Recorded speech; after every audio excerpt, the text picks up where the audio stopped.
in the shadowed recesses of their memories. Scars, both visible and hidden, served as a constant reminders of their last encounter. The team, weary yet undeterred, had been navigating a labyrinth of clues, each fragment of evidence pulling them deeper into the web spun by their elusive quarry. Vivi and Kaz had at last found the artist who they believe is a key figure intertwined within the threads of this dark tapestry. At long last, the team meets up with myself to find out what the true meanings behind the sketches are. Beneath the glittering chandeliers of the masquerade, truths and lies dance a perilous waltz. Each step a potential revelation or deception. Faces concealed by ornate masks hide intentions both noble and sinister. Where secrets whisper just out of reach. In the shadows, hidden hands orchestrate a symphony of chaos. Not all will emerge unscathed. The Circle of the Sunstone Charter, assignment number 133-B, the Scarlet Letter.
The camera starts off as we glide down from high above, and we find ourselves following us alongside the camera. The camera ends up weaving in and out as we see carriages from miles and miles to see. We watch as the camera zooms in almost transparently through a carriage, and we watch through the window. A scene, a spectacular, a monolith-looking structure. The camera then gets distracted and moves to the other side and gets out of the carriage. It looks towards the left and you see people walking from parked carriages towards this large monolith building. We watch as the camera pulls away and makes its way up the street. This is Greenbrier. It's a district within New Fair. It's a beautiful city, beautiful town, well known for its people that live there. Also, for those who know this area, it's also known for the library. We watch the camera to continue to move along as the streets pass this monolith structure. And it continues to go down a couple more blocks. And now the camera starts to slow. And we watch as it moves in and looks at this home, this structure.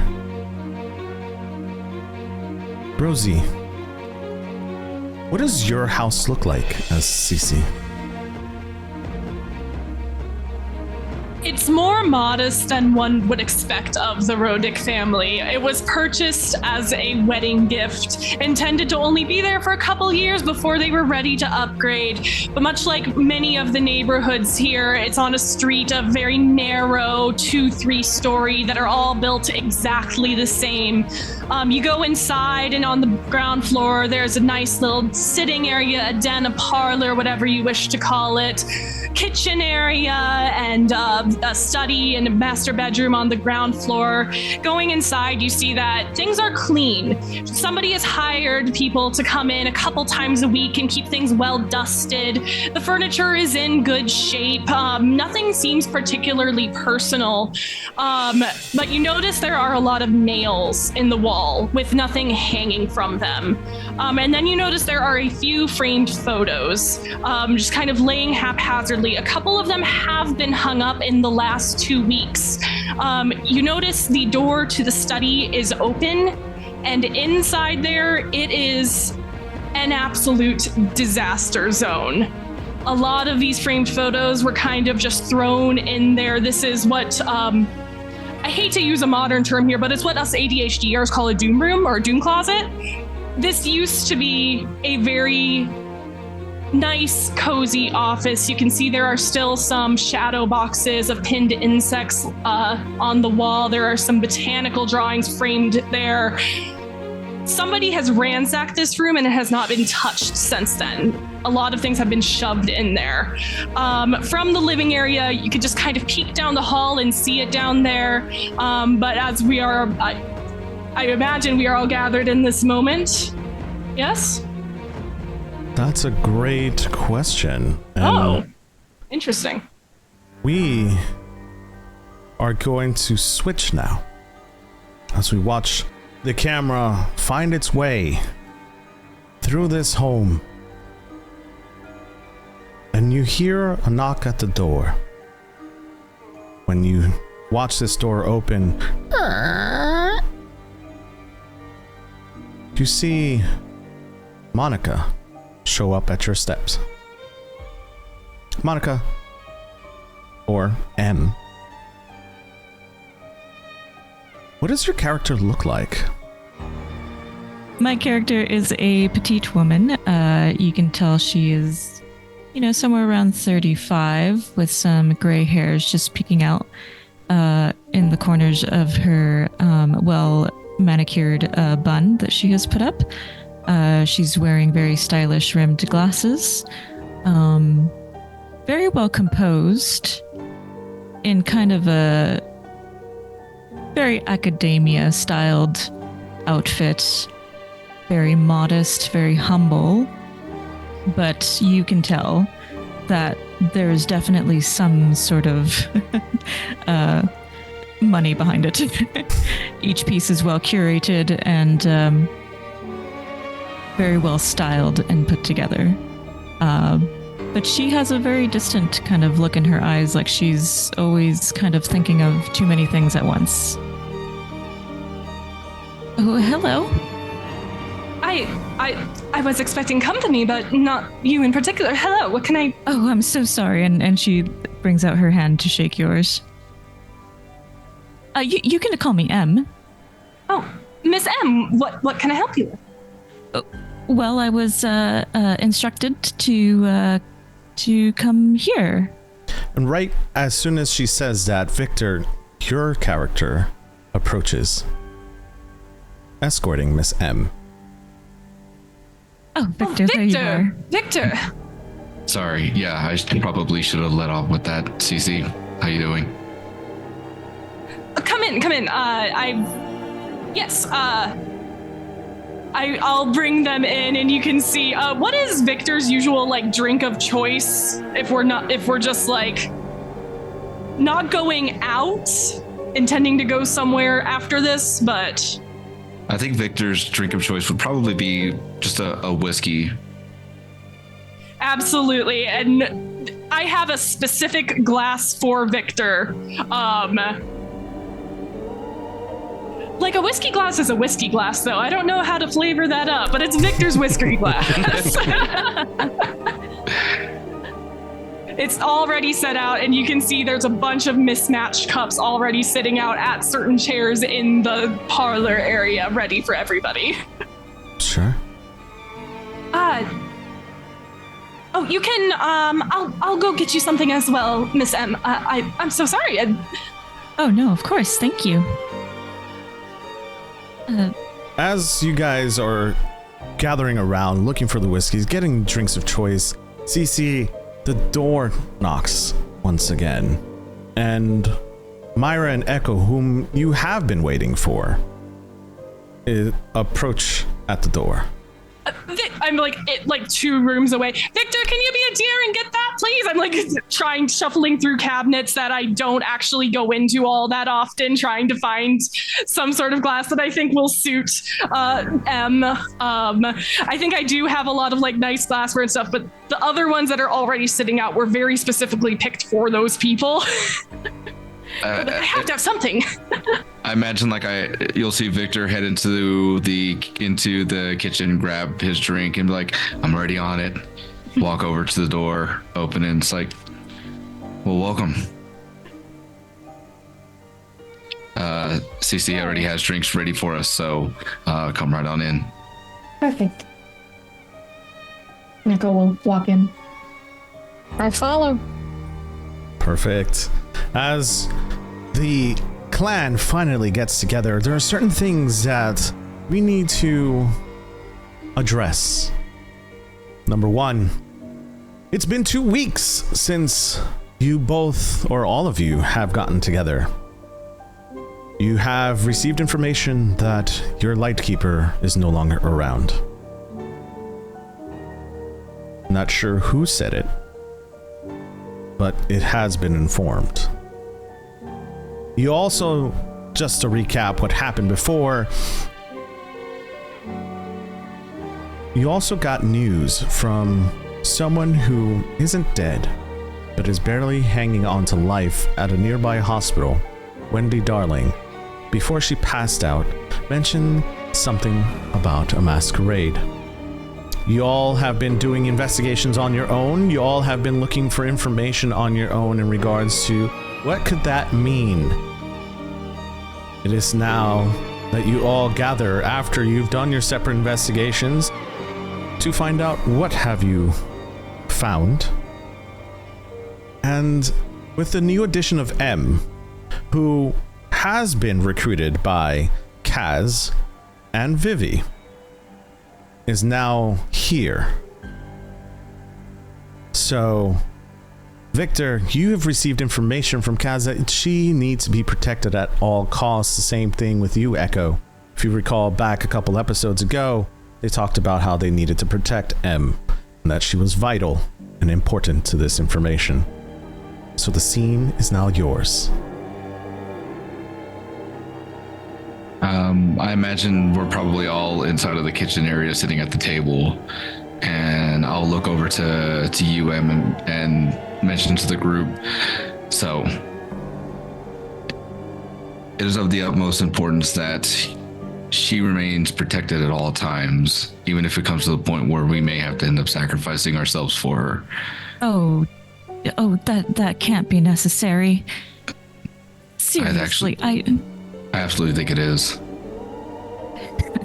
This is not one of those things where I would take lightly in saying that your life is greatly important, madam. So please work with us in maintaining your safety, and the rest. I absolutely will do my best to make sure that I'm within arm's reach of any of you, but hopefully it shan't come to that. Hopefully not. But as we've seen over the last couple weeks, things are starting to intensify. So she puts her hand up to her temple as at the word intensify, as she herself feels that her incidents have gotten more intense in the coming days. Echo? Yes? Have you drawn anything lately? No. I've been, a bit preoccupied. Oh, yes, Haven't of been course. able to indulge. You're an artist, Miss M. Well, yes. I studied painting and drawing. I've been drawing ever since I can remember, but yeah, I've gone into the more academic side of the arts lately. But the drawing is it's always stuck with me. Though lately they've gotten more stranger and wilder and. How so? Well, sometimes I don't know if it's just that I have a wild imagination or if it's something that's guiding my hand. But I can come up with these figures. Weird, contorted figures, weird, contorted symbols. And even though I may not know what's happening with them at the time or where they come from or their names, somehow they always end up becoming part of the story. Echo makes this kind of eye contact with you in this like potential dot connecting sort of way, and seems very, very like fixated and intrigued on the details of what you're saying. I'm sure I've always chalked it up to coincidence, but again, lately, it's just gotten more and more intense. Unfortunately, I don't believe in coincidences. We've certainly been seeing some strange contorted figures in reality, not just on paper lately, so that must be why Kaz wants you to come with us to this despite wanting you to be safe. Well, being amongst you all, I'm sure it'll all be fine. And you see M land her eyes on Matron Myra, and it's like she's seen a ghost, very faintly. But then she turns away, trying to make it seem like it was nothing. Can I straight off the bat block that and read it? I want to see if I can read into it. Sure. Okay. Go ahead. Go ahead and make the read woe for me.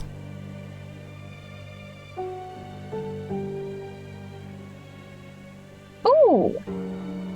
For once, my first roll of the game is not a fail. That is a 5. All right, that's a mixed success, which means you do get a feeling.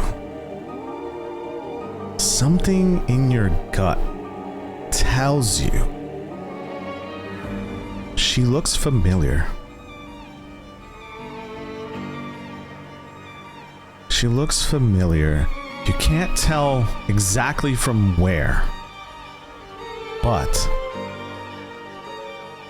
something tells you that it has to do with your past.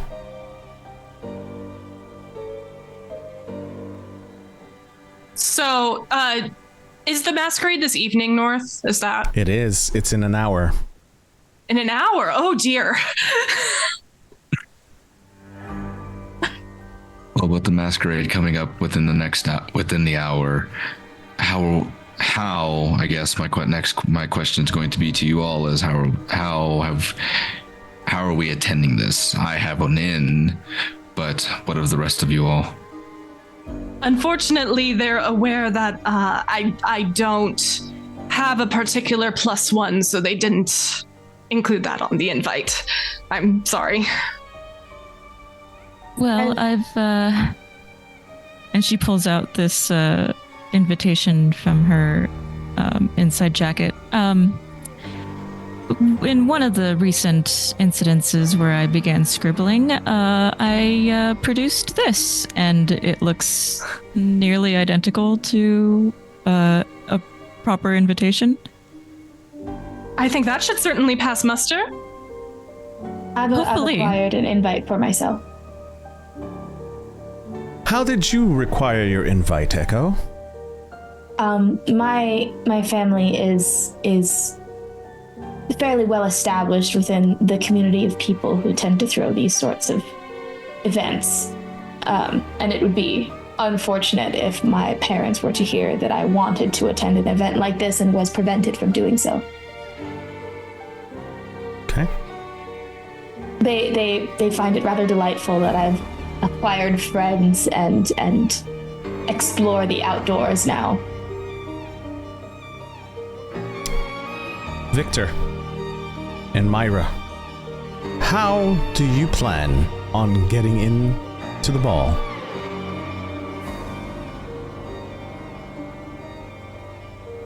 Well, Victor has done a lot of work for the upper class, and knowing that the ball was coming up, he reached out to previous clients and look to see if they can put in a good word for me to be able to at least work security, not looking to necessarily be one just talking and getting to know one another as balls tend to happen. So I'm just taking a look around. Just figured security might be my best bet. Sure. We're going to say that from the information that you've acquired through the last 2 weeks, you did end up getting a spot. They are looking for you to join the security realm.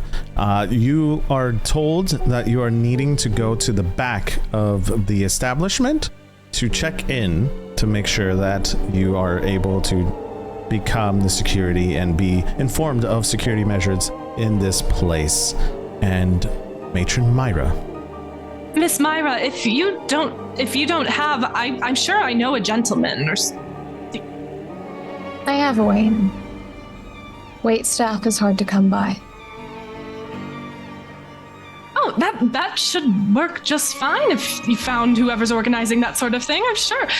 Having somebody from that end is quite useful. Probably can overhear some conversation. They tend to blend in. If you ever get a chance to chat with them, they really do know quite a few little tidbits that most people don't think they would. The church staffs quite a few events. That's true, you're right.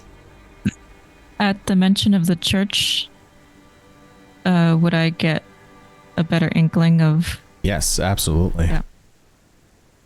Absolutely. You have a feeling after the mention of the church that you and Myra have seen each other in the past. Yeah, so at the mention of church, you see M kind of have that same kind of, oh God, look on her face. And she's just like, you can just tell like the bottom fell out of her stomach.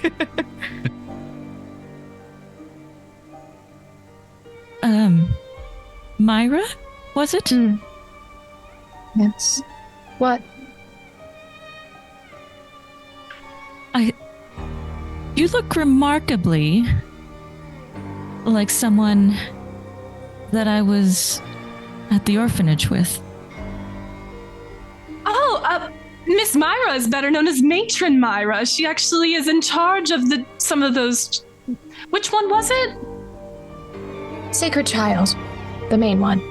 You wouldn't expect it, but she has quite the soft touch with the children. Well, that's good to hear. Because as far as I remember, it wasn't the most pleasant of places. At this mention, Myra, you know what she's talking about.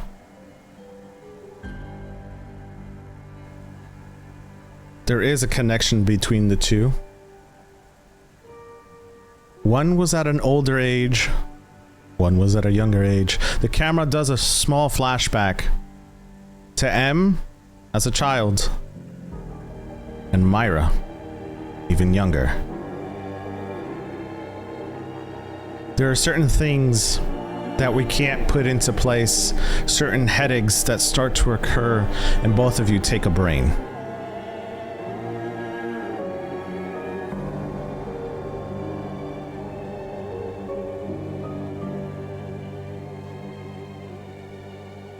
This might be tougher than I thought it was going to be.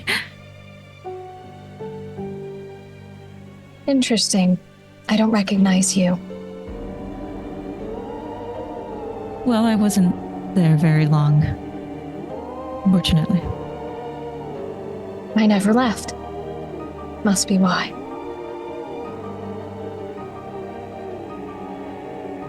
As this conversation wraps up, you all have now a solid plan to get into the ball. You all have transportation. It does take about 10 to 15 minutes by carriage to get to this location. So, as you guys gather up your belongings and your masks, because it is a masquerade ball, are there any things you want to do before you leave? Before we leave on out of here, as we're kind of wrapping things up, I would look over to Cece and say, and it would be just with you and them, and say, stick close to each other, and Cece, don't let her out of your sight. And I know, Miss Magana, you're going to stick with her as close as possible, but still, these balls can get... It can be easy to get separated from each other, so please stick tight. Is Vivi going to be behind the scenes, or will she be joining us among the crowds, or? Great question. So, Victor, you have no idea. You've been investigating the last 2 weeks and completely lost out of touch with Vivi. Do we even know if she's going to be there? I have a feeling she'll be there. She usually finds her way. One way or another. Well, Miss Magana, I believe we are going to be spending the evening together then. Lovely. I look forward to it. If there's nothing else that the team would like to do, then we're going to go ahead and cut to everyone going into their proper transportations. But the camera's going to choose to follow one specific group at this particular time.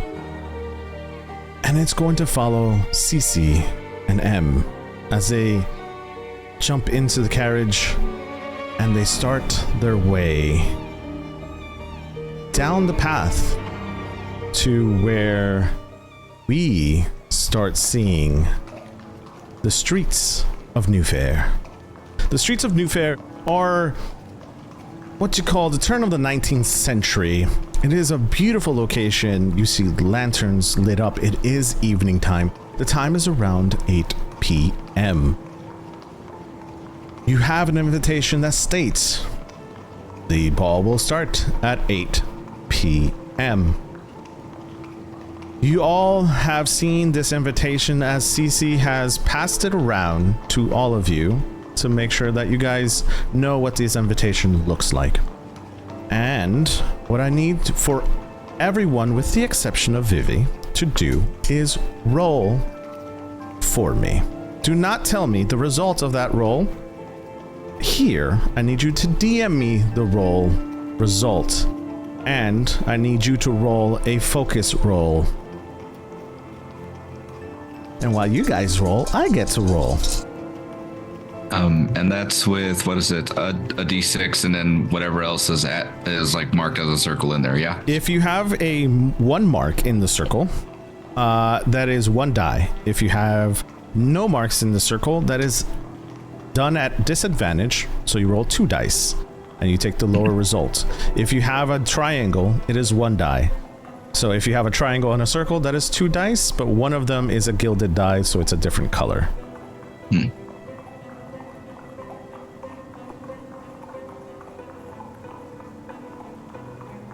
While we're doing that, we're going to continue to describe the scenery as the camera continues to follow this group heading down the streets. We watch as the cobblestone streets are starting to become a little bit more paved, a little bit more elegant.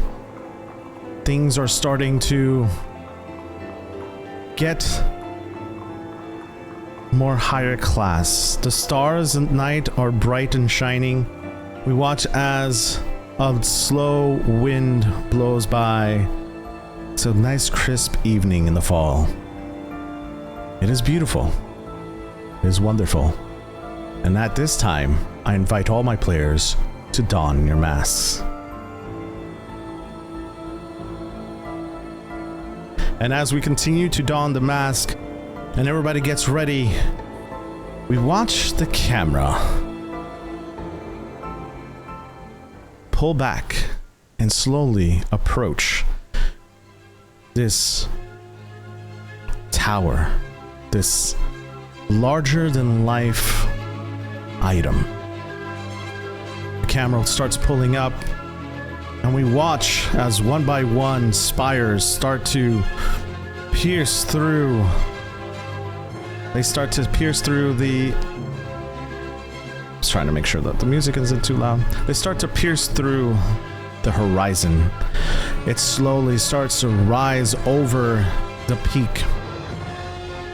And we watch as we see this structure of magnitude and presence. This is a symbol of class and elegance slowly coming into frame, and we watch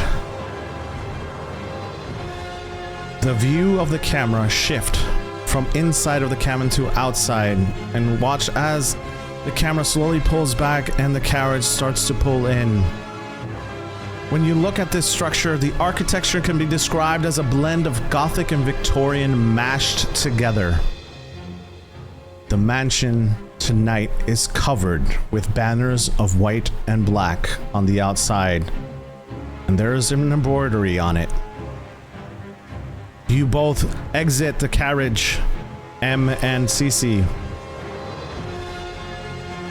and you start to approach. When you start approaching the mansion, the structure, whatever you want to call it, you notice that this is a very large mansion. This is the entrance to this massive structure. You can see the stairs that take from either side of the entrance and spirals up to these enormous doors, and there's a ton of columns in front of it. When you approach the doors, CC and M, you can see guards are posted at the front. And when you look at these guards' jackets, you can see one has a symbol of a spade, and the other has a symbol of a heart. The guards seem to be checking in at the front to make sure people who are entering through the front door have an invitation. M, one of the guards looks over to you. Yes. Invitation, madam. And I produce my invitation. Please roll for me. And what you're going to be rolling tonight for this invitation is... let's do a hide roll. And the reason why you're rolling for a hide roll is you produce this invitation. Your artwork is pristine, majestic, but there could be something wrong. And Oh, sorry, just a technical question. Sure. I can use a drive to Correct. add another die? Okay, Yes. I am going to use a drive.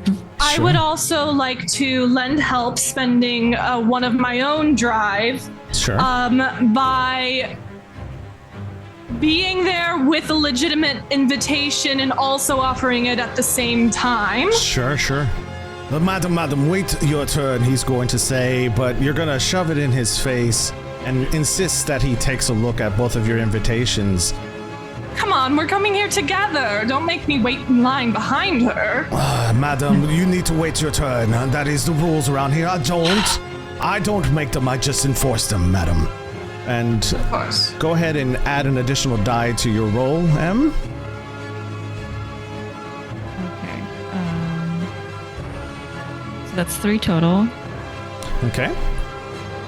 I got a 3, a 4, and a 6. Perfect. We're going to go ahead and take that success. And when he looks at this invitation, he's going to look at both of the invitations. He's going to say, okay, madam. And he looks at Cece. You need to wait your turn, madam. Stand behind. And he's going to take your invitation from your hands, and he's going to just look at it, look at M's that were produced. This is good. Yes. Have a good time, madams. And he's going to let you guys enter. We're going to go ahead and cut the scene over to Justin. Victor is now at the back of this massive mansion. And you see a line of guards outside in the back. They're all huddled around, waiting at this particular door. And you can overhear the conversation of some of the guards. This is always the same bullshit every fucking night. We have to do these stupid balls for these stupid people, and we always have to wait in line. I don't understand why we have to do this. But tonight, Manuel is not going to be here tonight, so we're going to be down the guard. So, you know, they're sending some guy over, I don't know, say Victor or something. I don't understand who he is, but he knows somebody inside, and I don't know if I trust the guy. At the mention of my name, I'd probably pop in as like, that would be me. Hello, Victor. How you doing? Good, and yourself? And you could tell he's a little flustered because he didn't realize it was you. He was talking smack about, and he's going to be like, so what's your background? Why are you here? Private investigator, formerly of the Periphery. The Periphery. I remember my days, and he kind of goes into a really long story that gets really boring really fast. So he's going to just sit there until you interrupt him and decide to move on, or sit there and continue to talk to him. I'd probably like let him go in for like a good 5 minutes. Like, I'm sorry, kind sir, but the security job, I would prefer to get into it just in case. I could imagine that these kind of events need roving guards or somebody to be able to walk around so nothing gets too out of hand. Yes. You're by the book, I see. Okay, fine. The entrance is right behind us, and you can get in through there. That should take you through the kitchen. Okay, thank you very much. Okay, whatever. And as you walk off, he's gonna say, "Fucking new guy." I'm just gonna whisper on him about this fucking piece of shit. What? What'd you say? What? So, as you walk inside, you notice that the kitchen is right there, and you see a familiar face. That would be Myra. Myra, you're inside to the kitchen. In this kitchen, you can hear a lot of chaos going on. There's chaos going left and right. There's people yelling at each other, the cooks and the maitre d's, and everybody's in there rushing around because, you know, it's go time right now. If you have ever been in the kitchen can get very chaotic very quickly when you're doing catering events. So just imagine chaos currently in the kitchen, and you actually hear somebody be like, "Marie, baguettes! The baguettes are gonna burn!" And like, so you hear that going on. Myra, what are you currently doing? I would say that I am one of the part of the wait staff that is definitely the ones that go out with the snacks and the drinks on the floor. That's why we're required to be in masks as well versus staying in the kitchen. You might not necessarily be required to wear one. Mm-hmm. It's also why they're a bit more severe of a covering, because you're not as important as the rest of the people here, so the less they remember, the better. Sure. So I would say that sort of being either instructed or with a couple of other grouplings similarly and same masked, getting loaded with trays of drinks and snacks and other things. Sure. As you're walking around with a tray, you're gonna see that same guy who's just screaming. He's be like, "I need 6 eggs! Hey, you come over here!" And he's going to place just a bunch of hors d'oeuvres right onto your tray and be like, "Ma'am, you gotta put all these. You know what to do with this, right?" And he's just looking at you like very dazed. You gotta go out there and you gotta give it to the people. They're just gonna grab it from your tray. Do you understand? Understood. Okay, thank you. And he's just gonna walk off and he'll be like, "Marie the baguettes!" And he's just going to keep going as he's screaming in the kitchen. We're gonna watch as Victor and Myra make their way into the ballroom, and now the camera will shift once again. Echo, where are you right now? I've probably arrived in my own independent transport, and I'm walking up to the front to try to my way in. As you walk on your way in, you haven't made it inside yet. Mm-hmm. You see 2 familiar faces at the door. They turn around. Echo? Darling, you've made it! Oh my gosh, I can't believe that you're here! Of course, couldn't miss it. And who you see in front of you is your mother and father, who are now attending the ball. Couldn't miss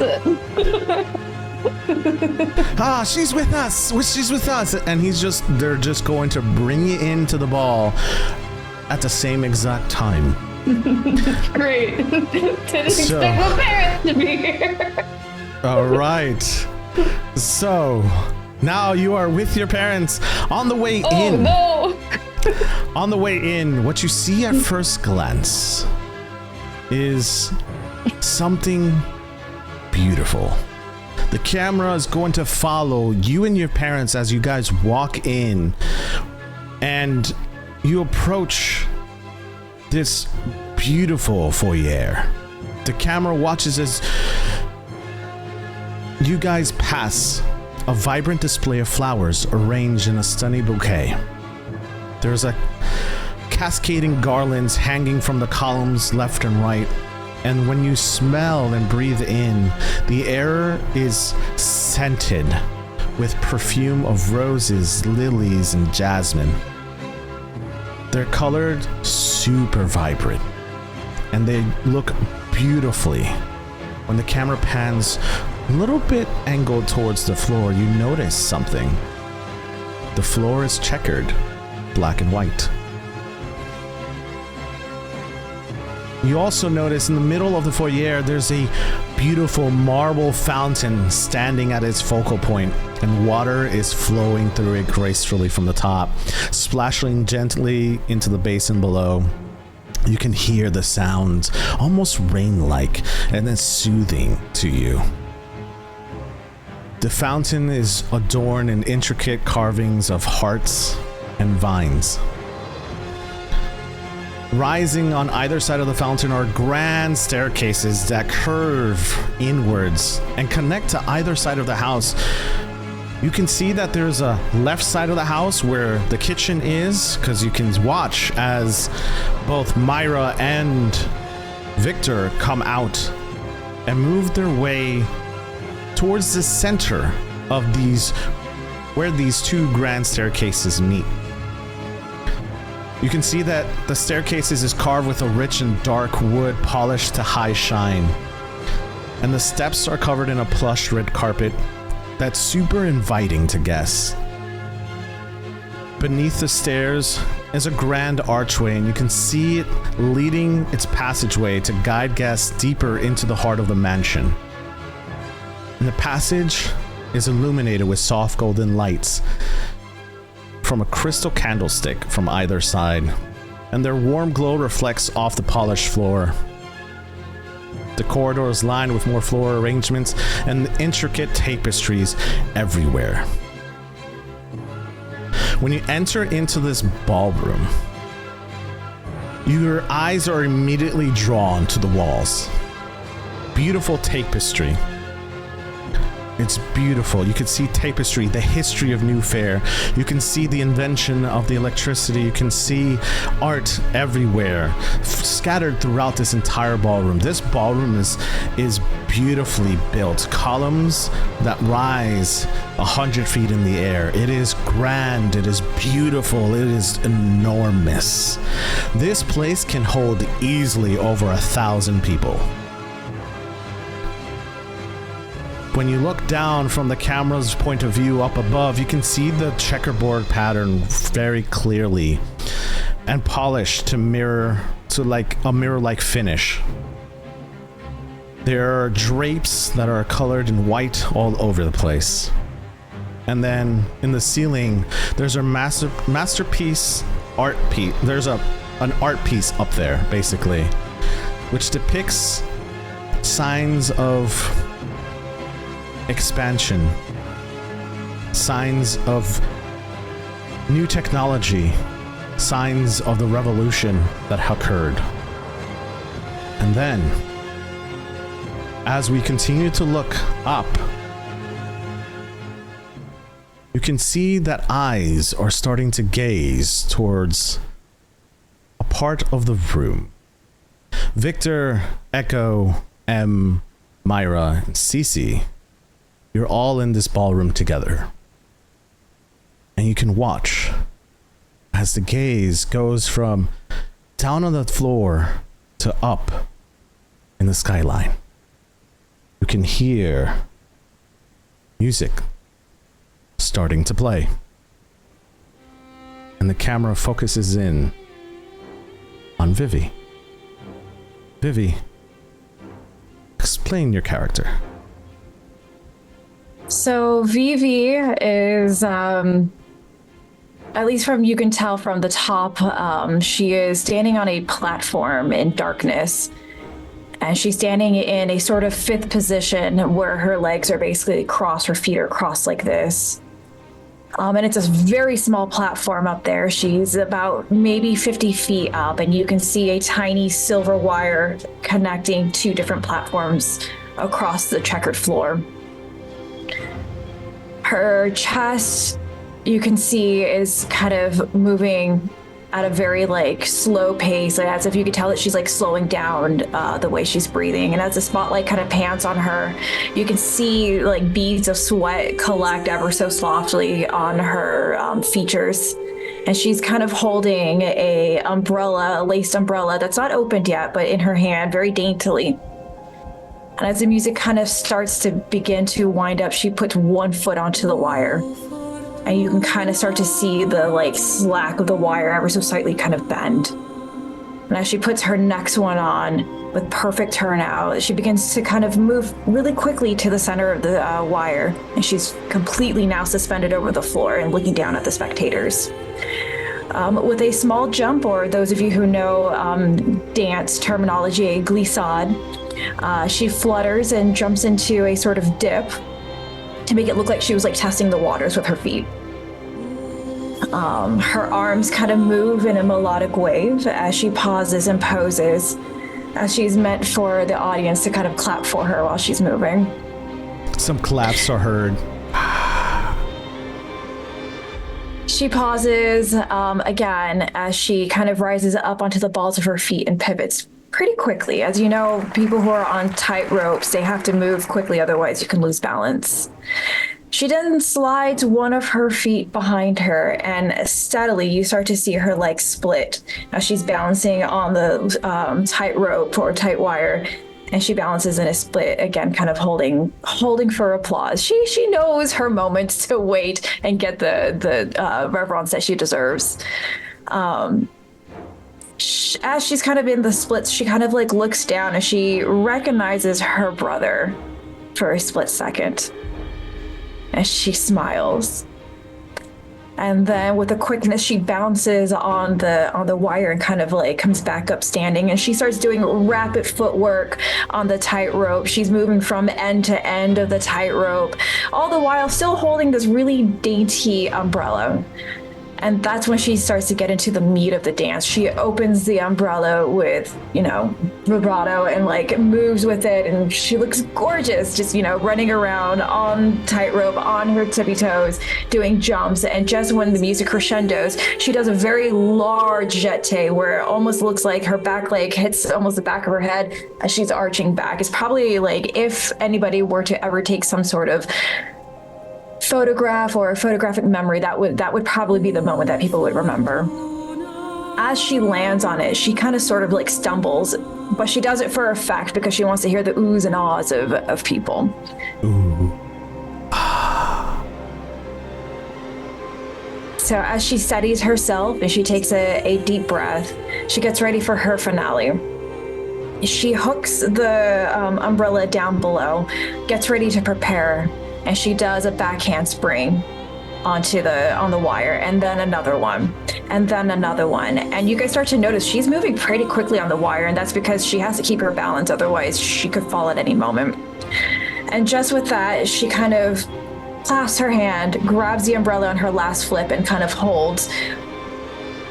But if anybody kind of knew what they were looking at, you could see her foot kind of stumble as she does her final flip off of the wire, holding her umbrella.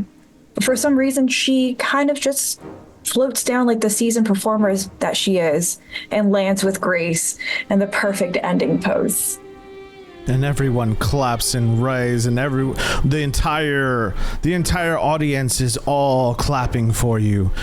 What you guys didn't realize is that she was 80 feet in the air. And That's our Phoebe. She is truly talented, isn't she? If it wasn't uncouth for me to pull out my camera, I would have about 5 times during that. So, the floor is yours, Vivi. You see your brother, but you also see the rest of your circle and a new member you don't recognize.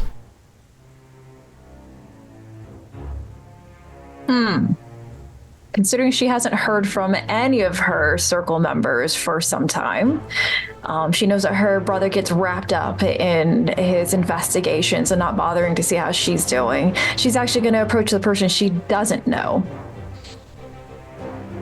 You did wonderfully as always. It's so rare that we get to see you in the full setting that it's intended for.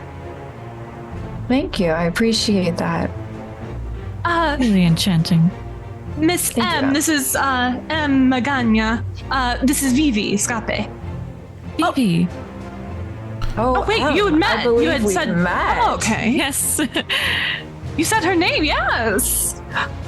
Yes, we met recently, but just barely. I do imagine that you're enjoying yourself here.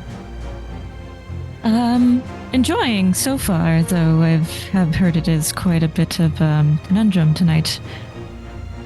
Hopefully it won't get too messy. Oh, I'm sure it'll get plenty messy for us.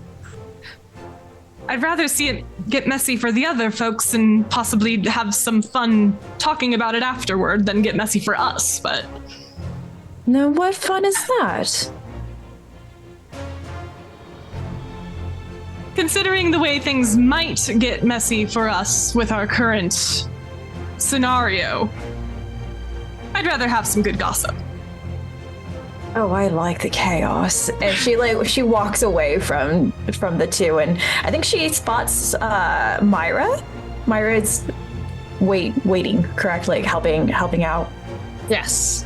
And for the record, like Vivi is just so you guys know, she's like a 5'4", like golden curls, very muscular. She like looks like a dancer / gymnast. She's in a like rhinestone bodysuit, and she has like kind of like a little pearl kind of thing over her shoulders. But she is like very much not dressed. Like she has bare legs.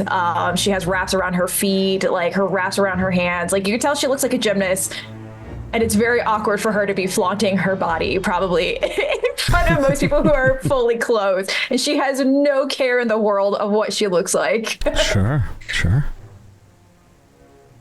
I'm sorry. Are you with our circle? Yeah. Hello. Who might you be? It's Myra. Myra, I see. I assume you have particular talents that brings you here.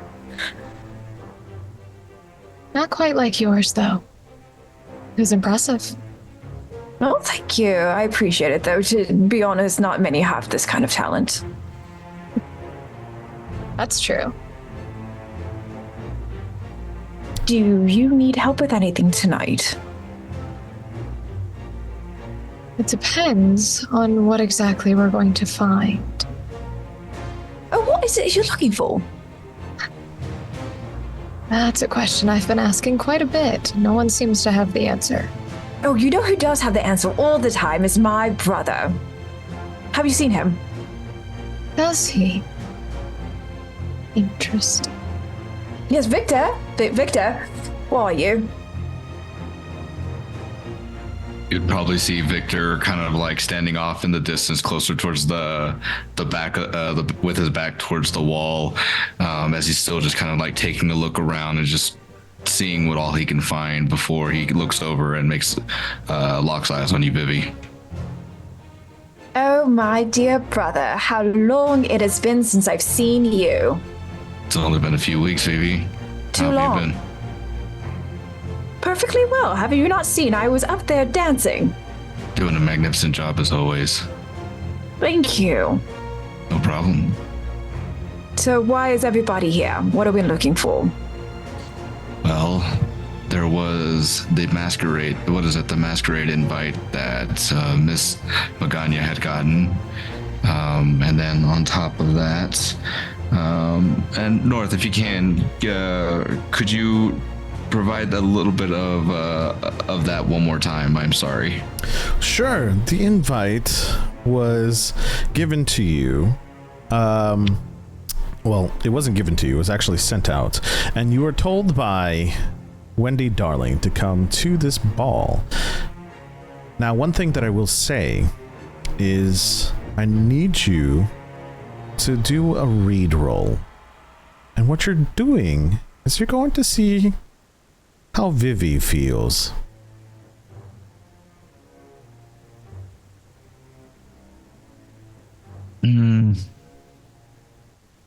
That is going to be a 4 for me. Okay, you barely pass, but you do. Vivi, is there a tell for you? Oh, yeah, absolutely. Yeah, definitely in her tone of voice. She is very sarcastic about everything talking to him. You do with that as you wish, Victor. But yeah, that is why we're here, is because of Miss Wendy. So I imagine that there's more to the story than is just on the surface. So I've let everybody else know too, to keep an eye on Miss Magana. In the event that something happens, she has to get out of here safe and sound. Victor, as you're finishing that sentence, you're going to see something from the corner of your eye. It is something that you recognize, or I should say someone. You notice a figure who has a top hat and a coat, similar to the one that you saw on the top of the roof that one day. What do you decide to do?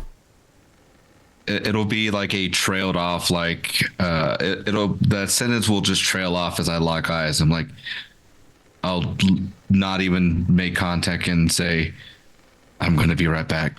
And then start taking off in that direction. Vivi, is there anything you want to say? I turn to Myra and go, he always does this. He does have quite the habit of it, doesn't he? Yes, he forgets that there are people who actually watch his back. He does. A lot of people do. Victor, you start hearing the ticking sound that hasn't gone away. It's been 2.5 weeks since the incident. You feel restless, angry, upset. This continues to haunt you. This person seems to continue to elude you as you follow them through the crowd. Go ahead and roll a move roll for me. And we're going to move the scene over to Echo. Yeah, I'm very, very stiff in the way that I'm standing. I'm very like trying to find a way to like shake off the parents, so that I can talk to my circle, because they don't know about Candela, and that is, you know how it is right now. So I'm just like standing very stiffly, and trying to like be very curt and short with them, so that I can eventually just kind of slip into the crowd and disappear from them. Your mother will come up to you and be like, "Darling, you look fabulous tonight." And you can see she's kind of like fixing you up as a mother should, and like, "Oh, you gotta make sure that the dress is on correctly, dear, and the mask." And she fixes your mask so that she covers one eye and the other. Darling, you know how it is around here. We must look the part, darling. Stop it! I am capable of dressing myself. Clearly, because, and she looks up and down at you. And it's kind of a approval look.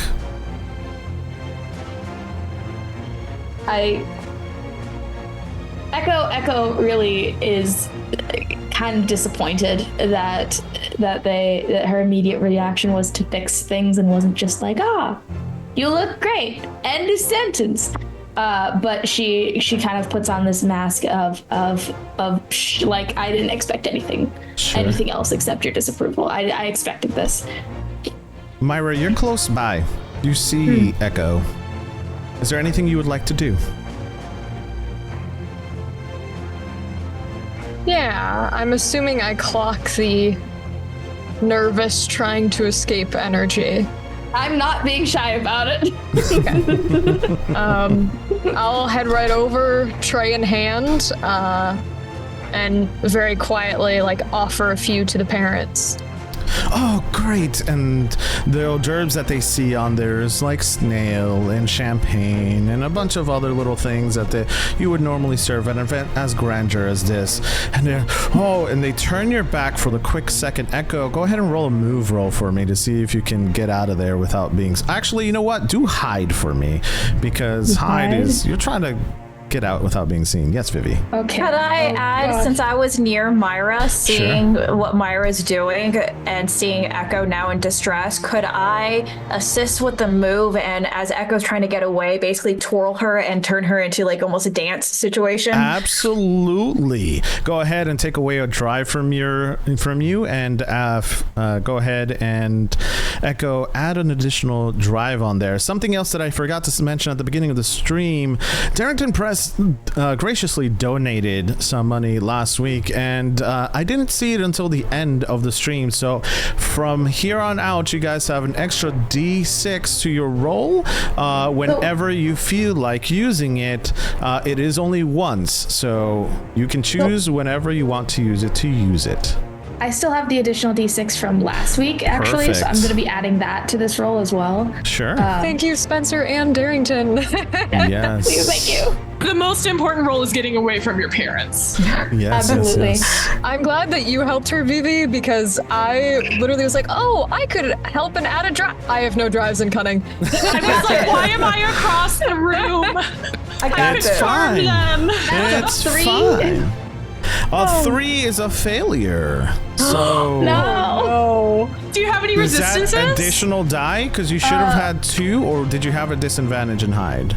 I had a disadvantage in hide, Okay. so I then it was used just a 1 the die. drive, which took me just to the 1, and then I added the Sure. extra roll, so I was at 2. Okay, so what's the other result? Is it 3 as well?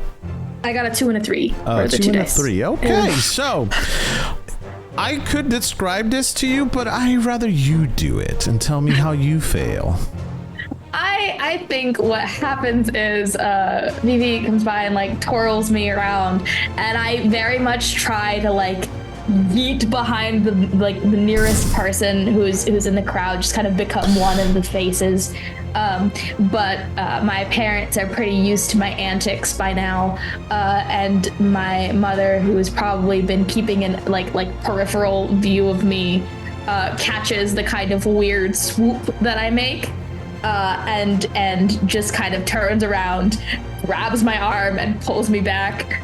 As I'm like, oh yeah, whoa, what? So, darling, where are you going? Look at this beautiful dancer. You did marvelous, Vivi. I'm sorry, yes, I don't know such your a name. What is wonderful- your name? Thank you. No, yes, you can call me Vivi Escape. Oh, Vivi Escape. That is so eloquent. What is that? What is your last name? It's so nice. It's something I chose. Oh, that's so beautiful. like a It's so stage beautiful. name.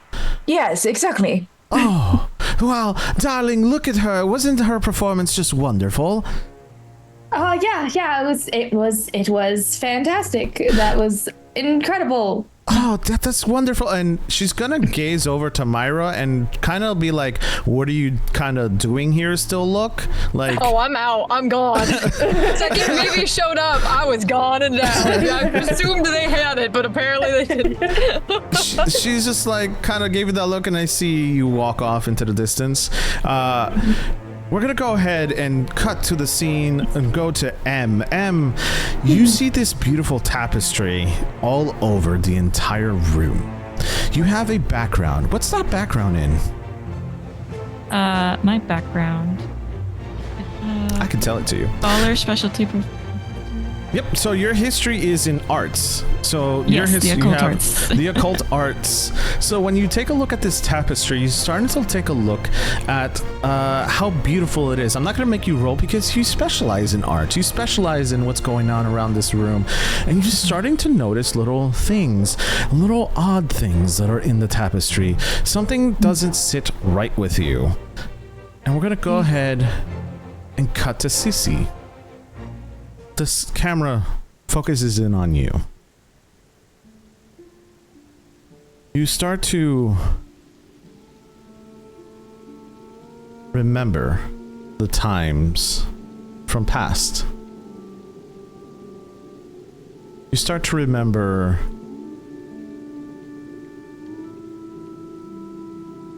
something that your husband gave you. You see you see something fluttering between the flowers. The common name for this bird is a Trollichidae,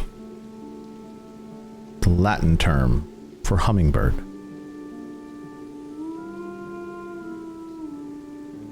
You watch as this thing continues to fly around the room, almost as if no one notices.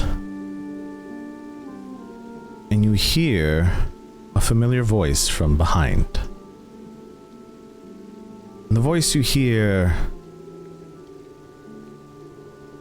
is one of your husband? What are you doing here? And you watch it go from your left side to your right side. You shouldn't be here.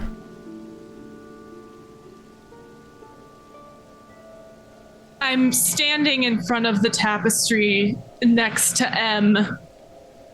And I just met this person, and I do care what she thinks, but it is quite loud in here with all of the people milling about.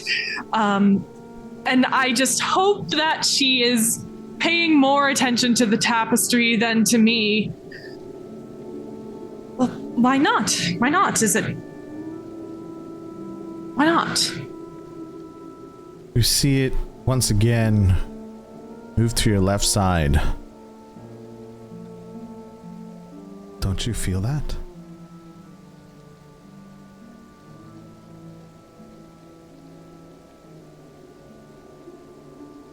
No? This? This is this Glenn? I thought you left. He moves to the right side. I never did. Can I make sure Emma's still like standing there and is okay? Sure. Em? I have probably like done like small little steps to like get closer to different aspects of the tapestry, but I am entranced with this tapestry. And kind of lost to the rest of the room in her own little like, oh, that's that, and I think I've seen that one before, but this one's odd. All of this is odd. And she's just like mentally trying to figure out what's going on in this tapestry, and then starting to look at like the chess checker pattern underneath her and checking the floor tiles to see if there's Girl, if off. I wasn't getting a possible visit from my dead husband's ghost right now, I would be grilling you so hard on art history, just for the record. But she's just like starting to like do this very like analytical like examination of the whole room. Sure. The camera's going to cut from Cece to Vivi. Vivi, you feel a presence. You don't know where it's coming from in particular, but you do feel one. And then you hear something that catches your attention.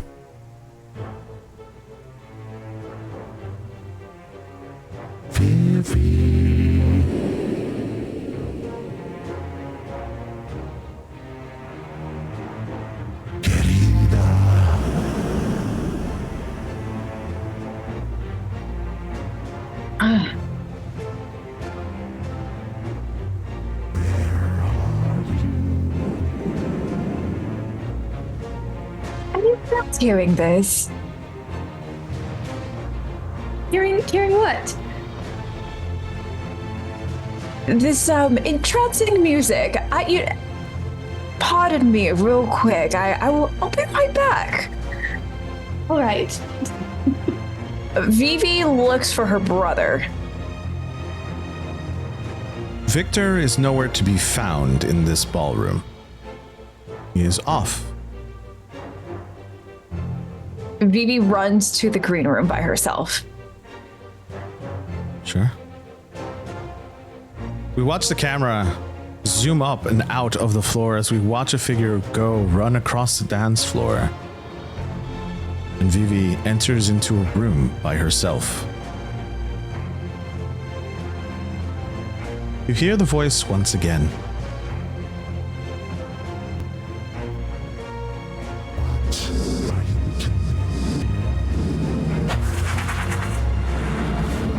I have to get out of here. Oh my gosh. No. Who are you? What do you want?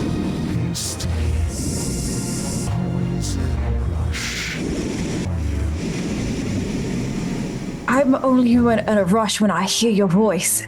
Who are you? Time will tell.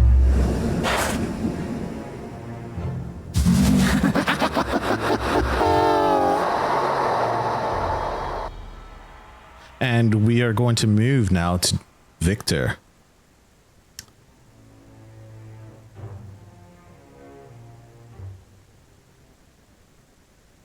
Victor, you're starting to chase this figure. Time seems to slow down for you here. You hear the ticking sound over and over again.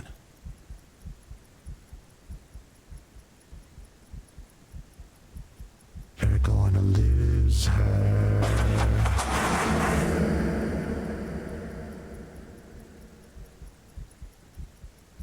I'll just whisper as I'm like trying to rush. I won't even whisper it. I'll actually just say it as I'm like moving through the crowds. It's like, I'm going to prove you wrong. I swear on it.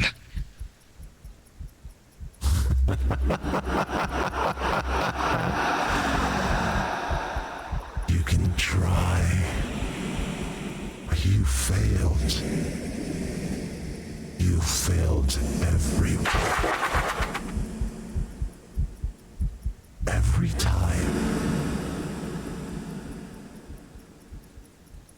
Where has that gotten you, Victor?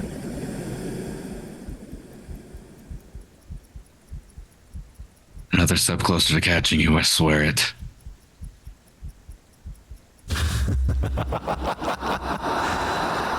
Right. How's your heart, by the way? When he says that, you'll just see as Victor just will stop and then going through and essentially doing a body scan, will notice his heart racing faster and faster with the beat.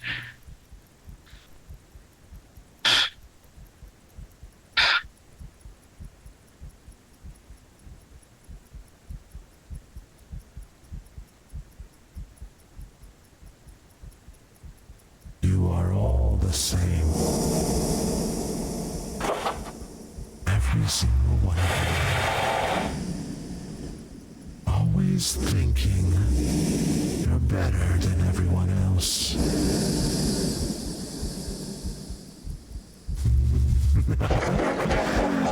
Tonight, you will see you are no different.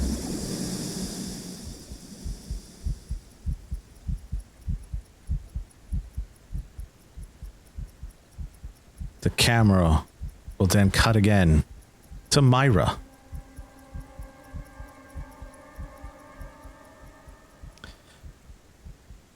Myra and actually M. You both start to feel headaches coming at you both. You're both taken into a hallway where you see each other, but your younger selves.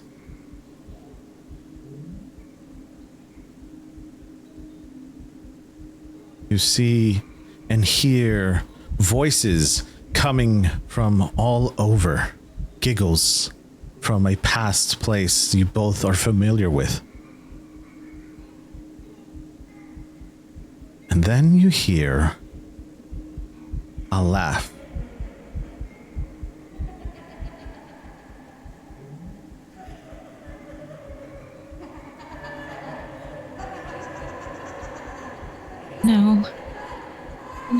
No, this can't be possible. No, this isn't real. Are we having this vision together? Yes. Or separately? Together. Okay.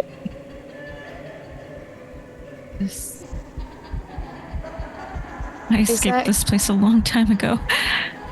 Is that actually you? Is it you?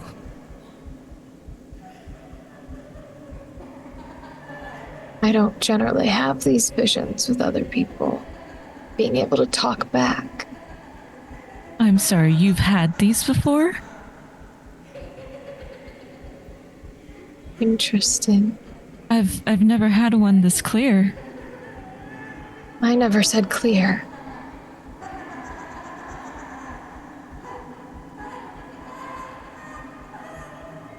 They're usually more like memories.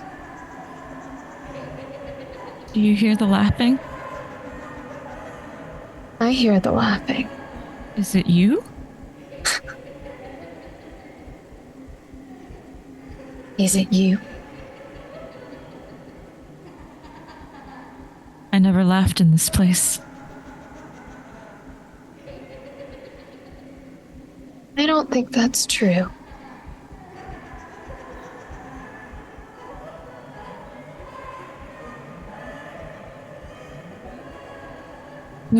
What usually happens in these visions of yours? That depends. How much do you remember? It's like flashes. But it's like I didn't want to look hard enough to remember it.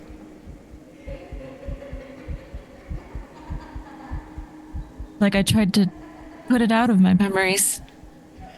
So they're broken. A lot of them were just so strange. I couldn't make heads or tails of them. And I didn't want to.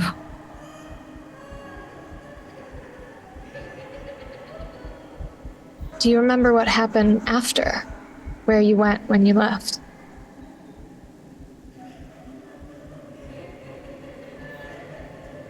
Things were normal after I left. Things were just fine. All the ugliness and the confusion and they all just kind of melted away when I left.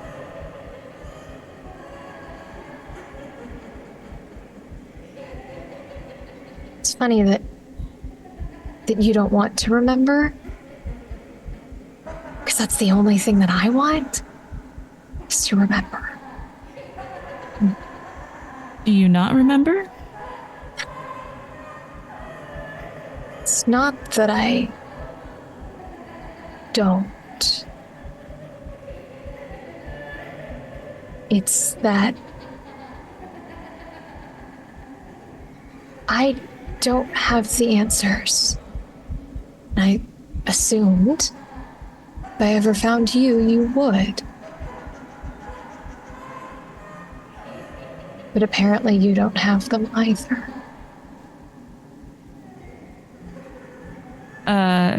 North. Sure. M is going to push a little harder. Sure. Which she usually never does. Sure. To try and remember more. Go ahead and take 2 brain. Can I soak one? You can. Okay. I'm gonna take one from you, so you only take 1 brain. Okay. And in this moment of you trying to remember, I think narratively, the way that I take one is I can tell that you are trying to push past to remember something, whether it's for me or for you is irrelevant, but I want the answer. So if I have to take the pain, I will, but I want the answer.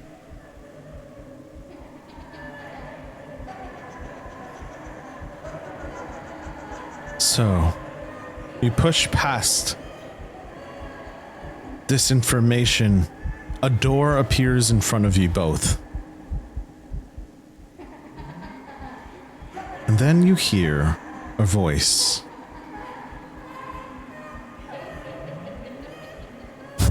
The answers lie beyond closed doors. It's up to you whether you want to go past it.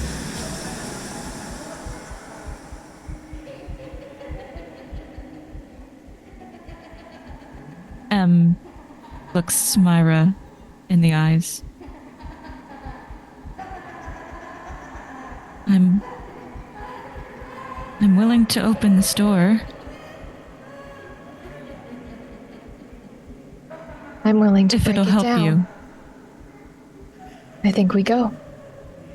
Let's go. And she, outstretches her hand to Myra. I go to take it, but I don't. But I do move with you. Okay. The door opens up. Myra, you're the only person that can hear what I'm going to say.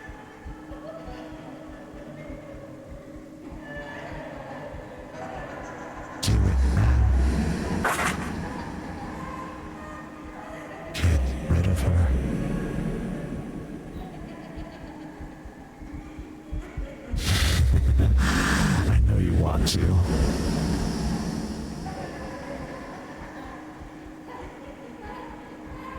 I'll be fine.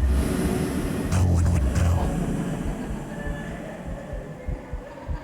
Paint the roses red.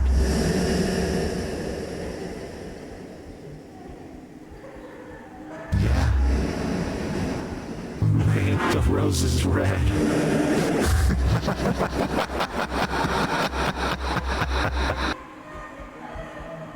And the camera will zoom out of that scene. And we will take a break. Ladies and gents, as we return back into our story, we're going to go ahead and move our camera. We're going to go ahead and move the camera over to Echo. Echo, you have your parents in front of you. Yes, I They've do. been telling you interesting stories for the past 2 weeks because they haven't seen you in quite a while. Mm-hmm. Why is that? I've been. Are they asking me, or is this for Yes. kind of? This is for context. Well, I don't want to tell them about Candela. So I say something to the effect of I've been sketching more often and going out to local parks and the like to just absorb the outdoors.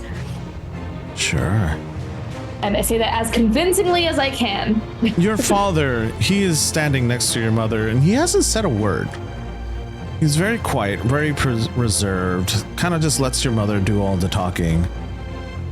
He does a read on you. You can tell that you're a little annoyed, is the correct When am I word. not?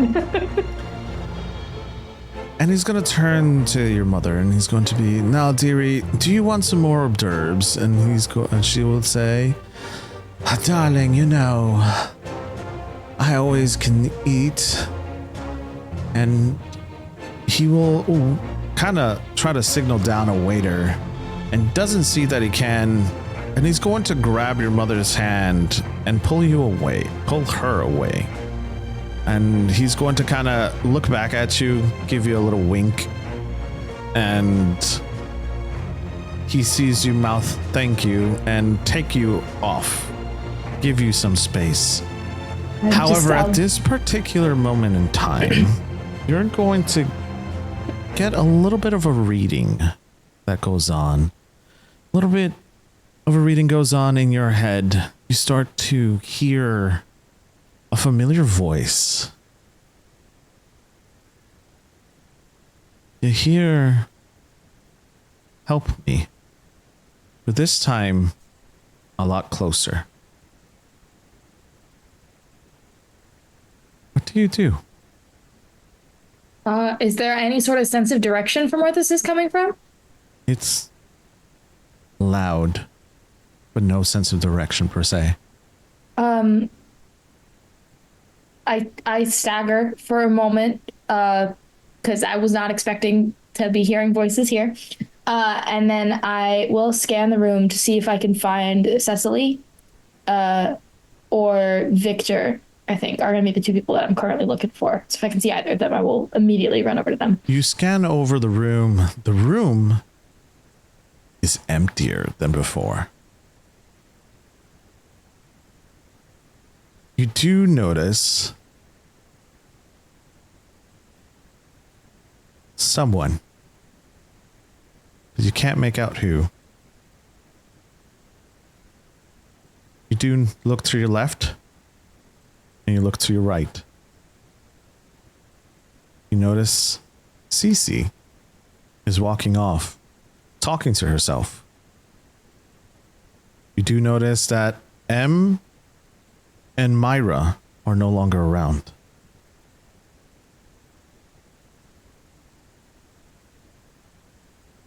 And now you hear creaking. The world starts to get a little darker.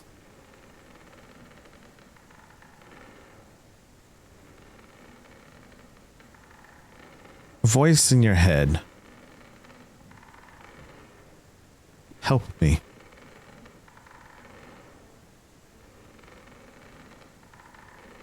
Do I recognize who specifically this voice could be, or is it still just like a voice that I've heard a couple times?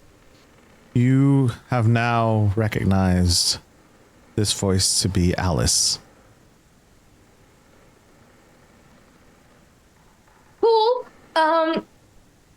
Okay. Cool. I'm going to. Oh dear. I'm going to look around to see if I can any sort of inkling of direction, or like, is there like a physical location I can move to that would make this easier to like connect with? Can I respond back? You can. What do you want to respond back to? Where are you?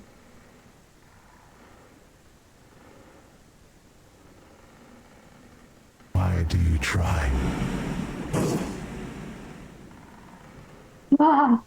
Because I have to? Who are you? Someone of interest. And what's that supposed to mean? I'm real sassy right now. I just go with the parents. This is where I'm at. You are someone of interest to us. Why?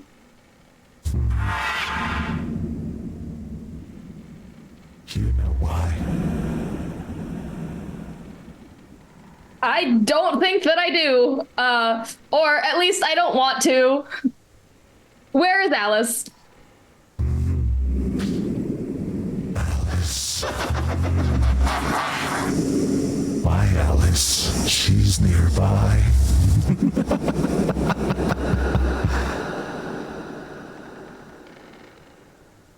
My Alice is nearby. You'll meet her soon.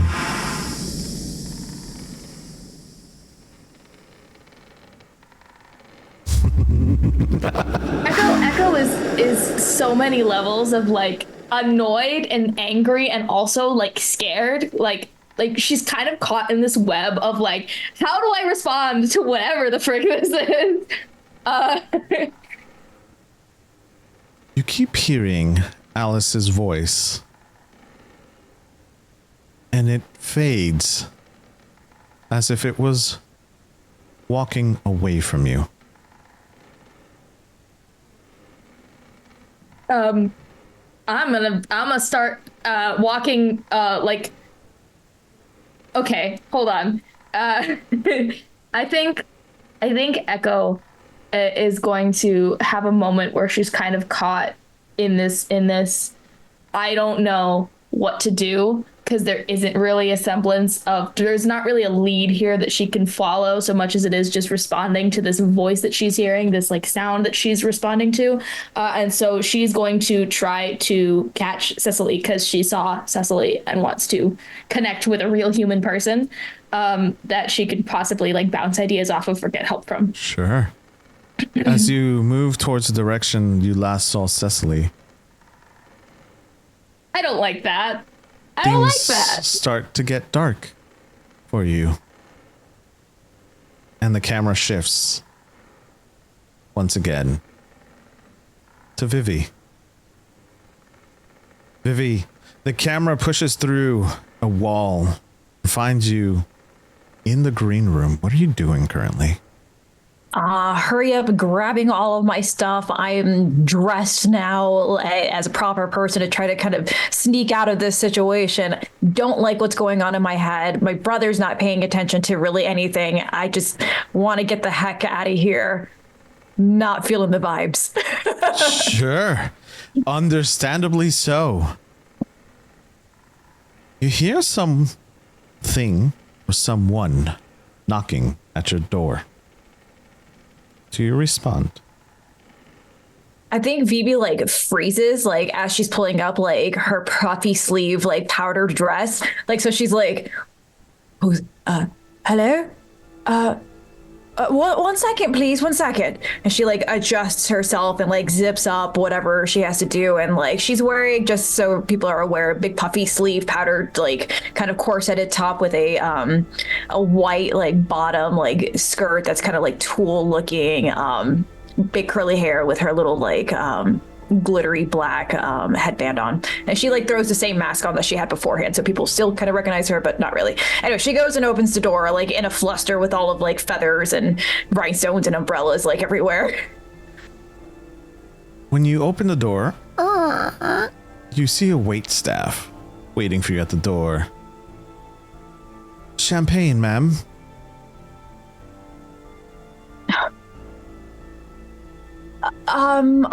You know what? Yes, I could use some champagne. Yes, I may be a performer, but I'm great. Thank you. And she like slams the door. Douche. And you could see the eyes roll, so exaggerated by the waitstaff, and kind of walks off, kind of like mopey now. And you hear nothing. It's quiet down for you. She like takes she downs the champagne in one gulp. You see the reflection in the mirror. You see some of your hair is kind of frizzled. You remember your training. This is not how you hold yourself up, is it?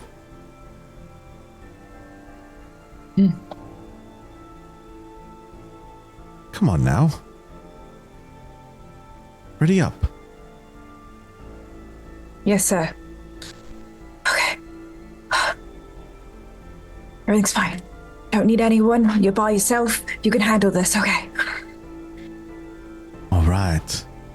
That's more like it. Do you leave the room?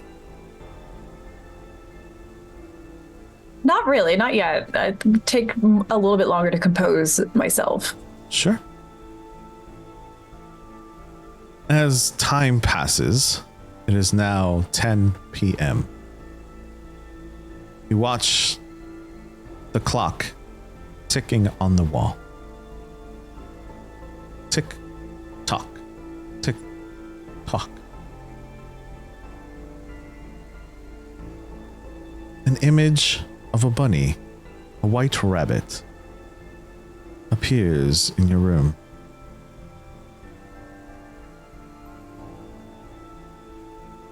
Oh, that's rather odd. Hello?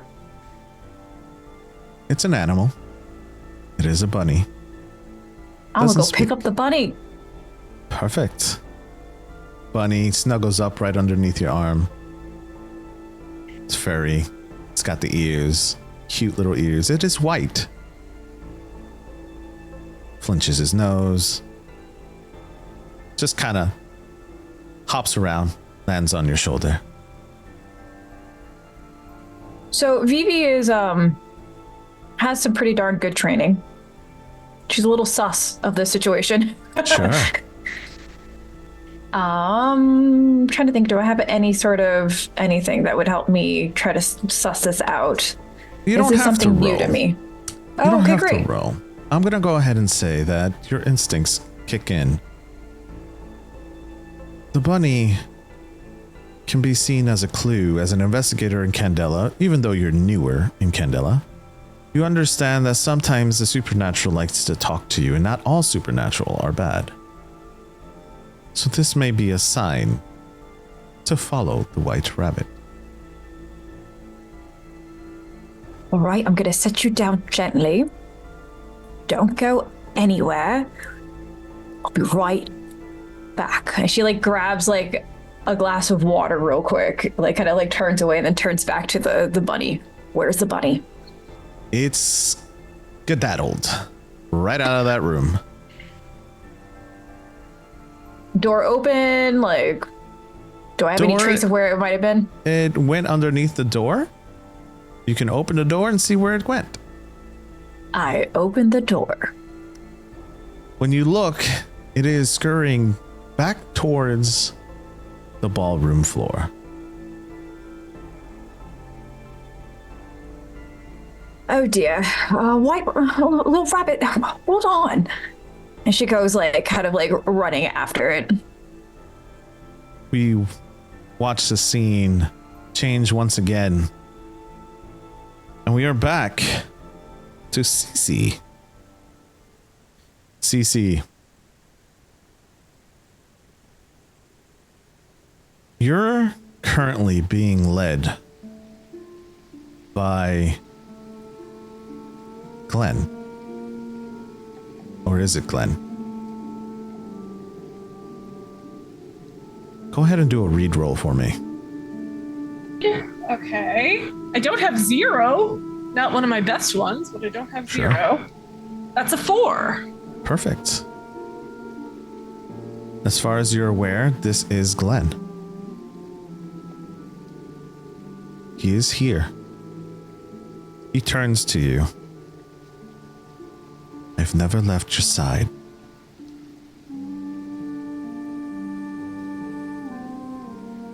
Well, you very much did. That can't be argued, but why shouldn't I be here if you're here now? I felt you leave, and now you're here.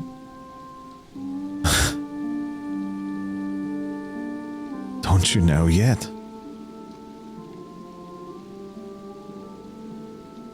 You're training in Candela. You should know by now.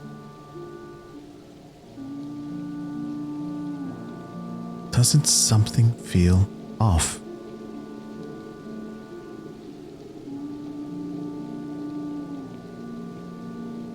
Where are we physically right now? You're walking.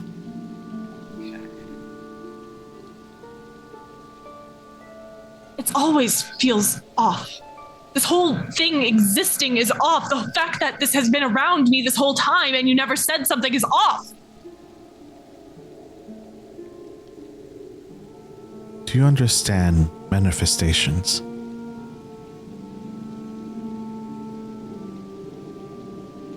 Tell me. Even if I do. I want to hear you explain it.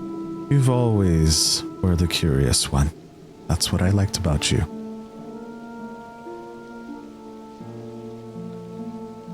Manifestations are things that take from one plane and give to another. I've been around.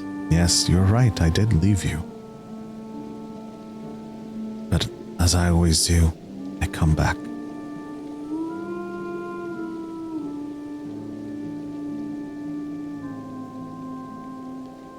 I'm tied to you, as you are tied to me.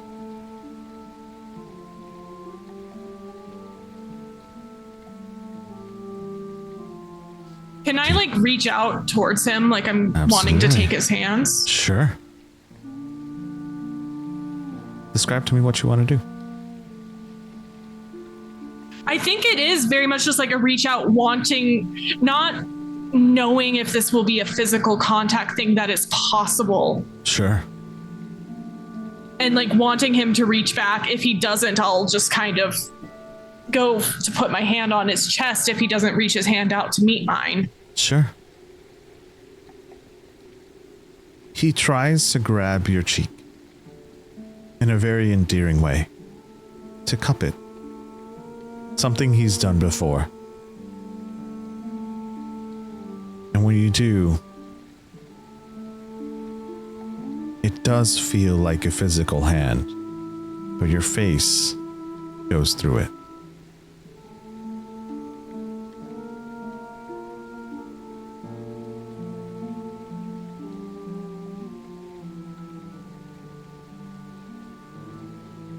I'm here, darling. I don't understand it myself. You do know about the fourth Pharaohs, no? Yes. understand what's at stake here. This is that big? That much? Much bigger.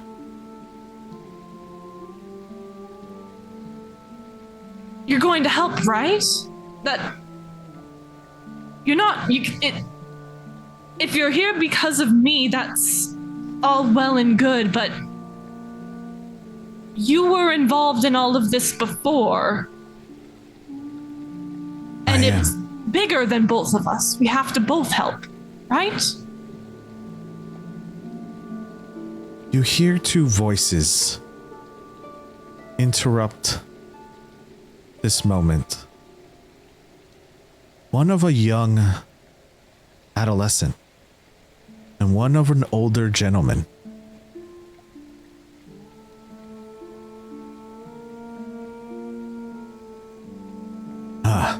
I see they've made it as well. I don't understand where I'm at. And you can hear a little bit of the conversation. And you can hear the two people talking about rats.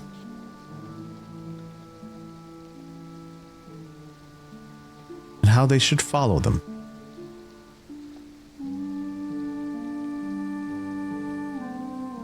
That they're there for one another.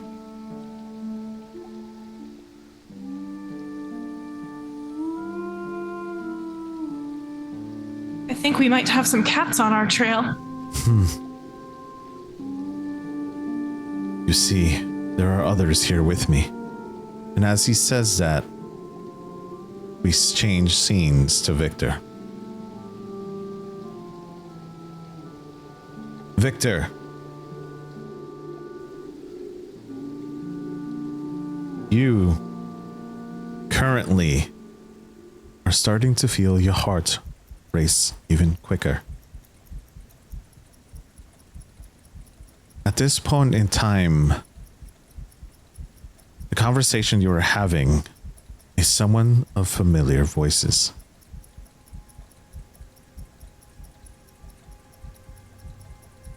You see this person go through a wall, come out the other end. It's almost as if you were looking at an after image. The voice you hear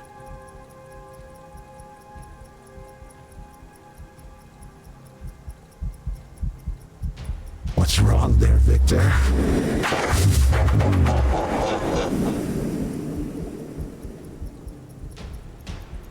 Getting old?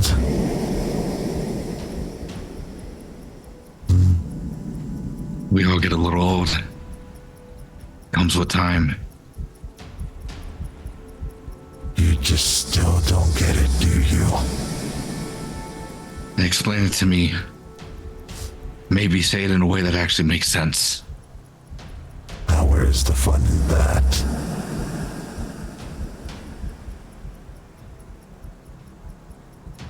Come on. You've been chasing me for how long now? 20 years. 2 months. 3 days. 5 hours. And you still can't touch me.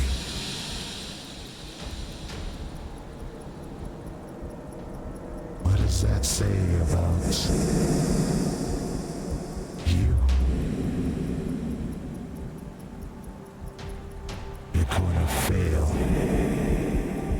just like you've done before. The only thing it says is that I've managed to get close enough to be able to have this interaction with you.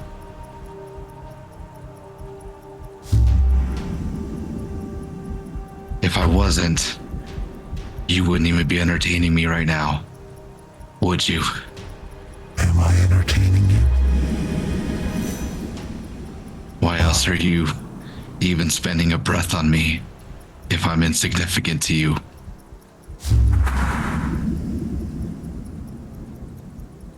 Look around you, Victor. You're alone. No one gives a damn about you. That's a lie and you know it. Right. Is that why you lock yourself away?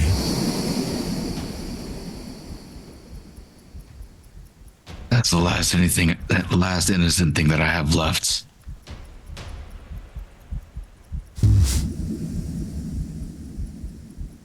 You're just gonna lose her again. Yeah, but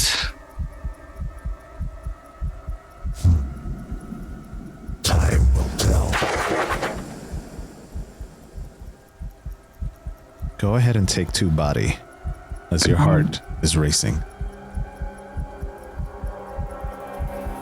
for that, I think with my heart racing, I'm gonna lean over towards the closest wall to me, and I'm just going to, for anybody that sees around me, is just I'm going to clinch the area where my heart is as I'm just trying to slow my breath down and hopefully bring my heart rate down with it. Sure. Victor, you do notice that you've walked pretty far from the ballroom. You are on the opposite side of the mansion. I think even with that, I'm still just gonna be like, I'm just still gonna, when I get down to the ground and I have my back against the wall, I'll be like, Vivi, and just repeat that. As you say that, the camera will then cut to Vivi.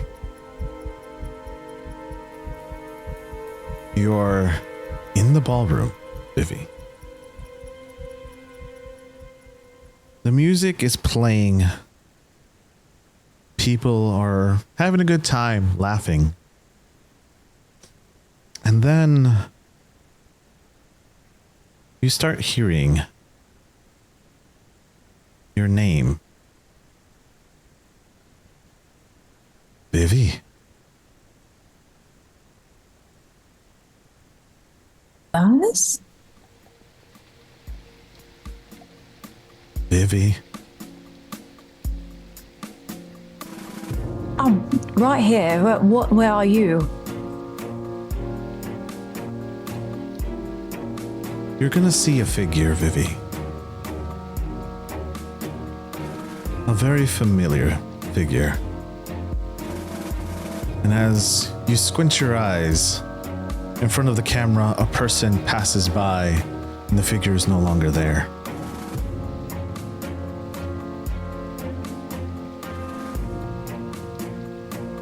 You hear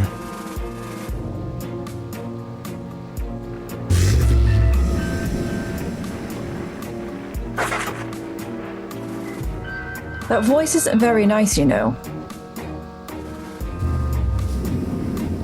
Thank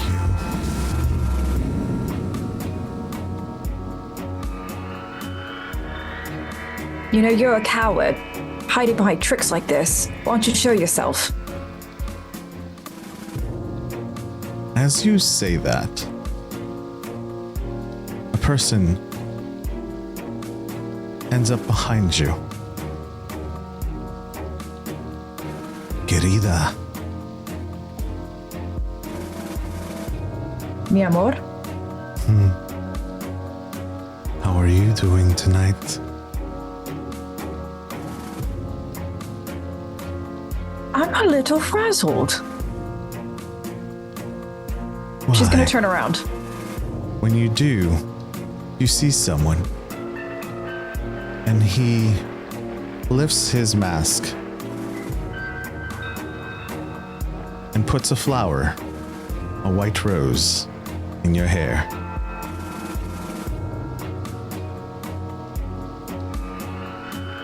It is beautiful to see you tonight. señorita.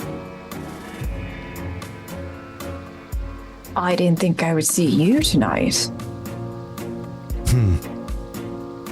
Pleasant surprise for everyone. I'm undercover. Why are you here? Work. Same as you.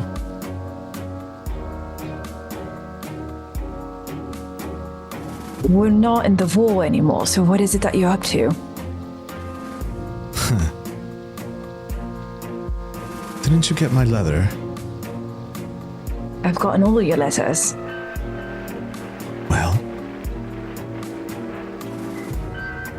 then you know. I'm working.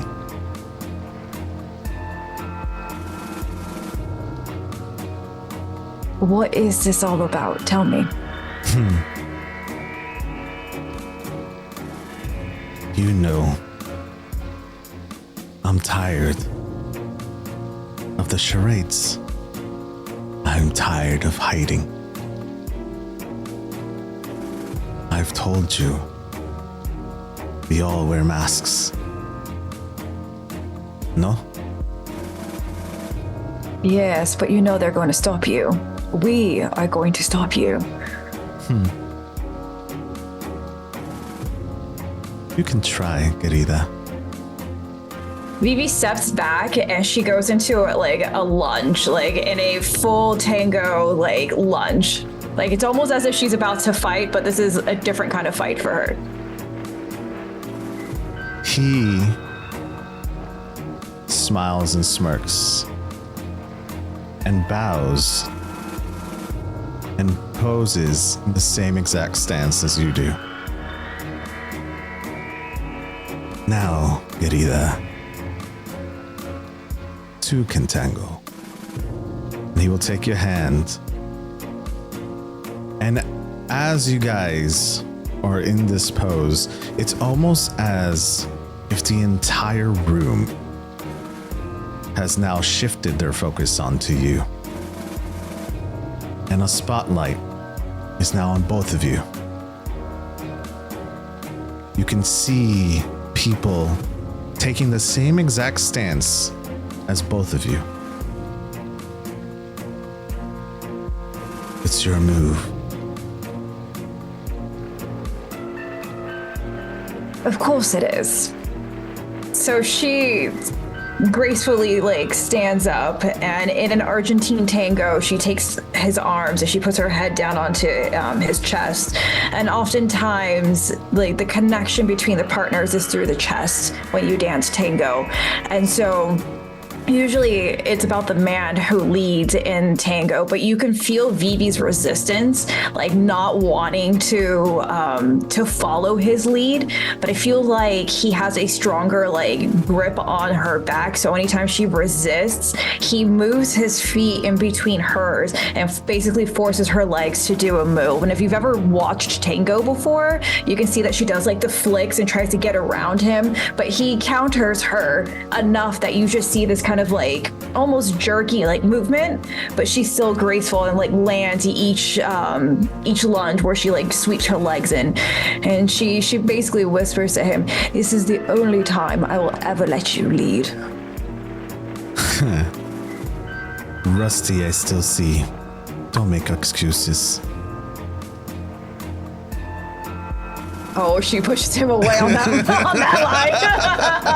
line. He extends his hand graciously, like in a tango, and you can see her twirl out of his hand, but he holds on to it and pulls you back as you land into his chest.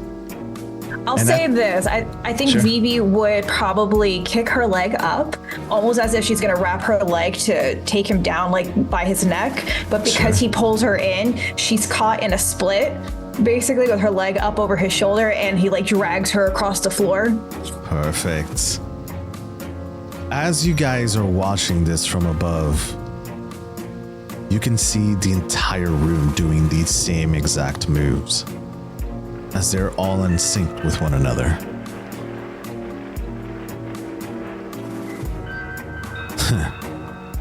You're still as stubborn as ever, I see.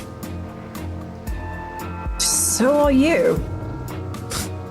That's what makes us the perfect pair, don't you think? Yes, except for you were my officer at one point, and so there was never anything to be here. Is that why you kept writing the letters?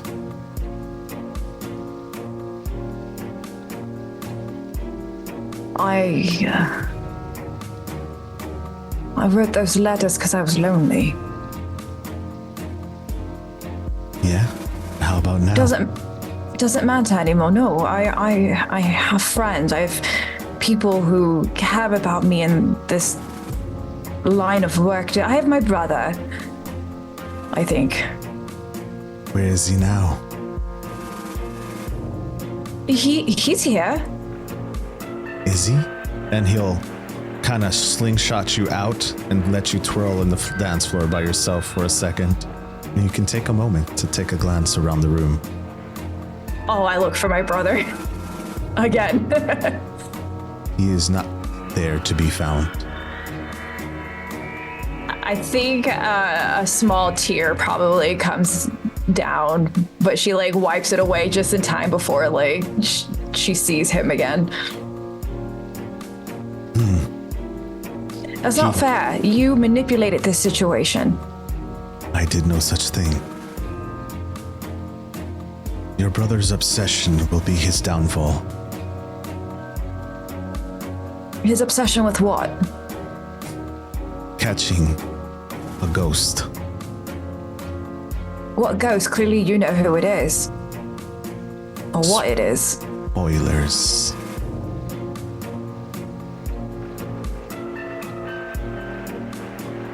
You said you would help me. I will. And help me get my brother back. I can. Do a perception check, which is a focus roll. Oh dear Lord. What are the results? It says 1. Which means you fail. Yes! You don't notice anything yet. As you continue to dance, you can tell that he brings you closer to him, but this time less forceful. More of letting you resist if you wanted to. What do you decide to do?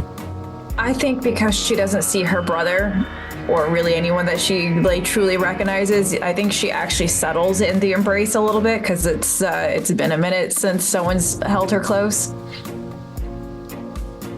The dance continues, and you watch the dance floor as the camera continues to move in a circular motion as this dance continues to happen. You know, you have always been a perceptive one. You can do so much more.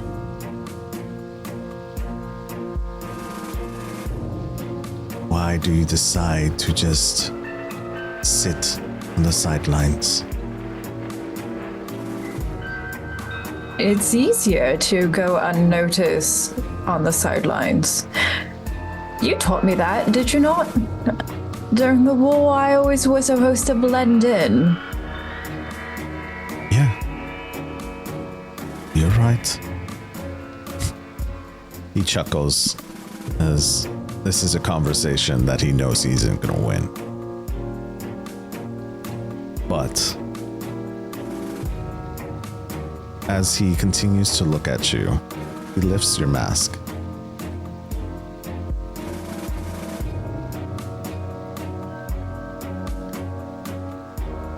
There. Much better. Much better indeed. I was beating under there.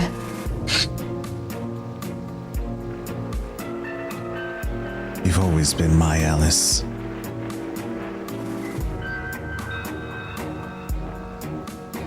You've always been my Hatter.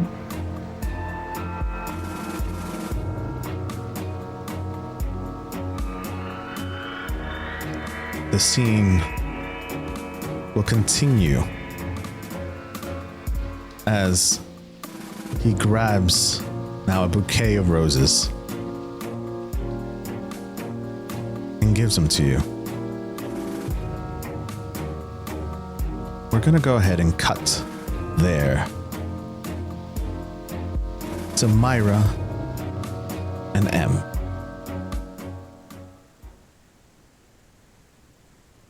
Myra. The last you heard is this voice commanding you to do something.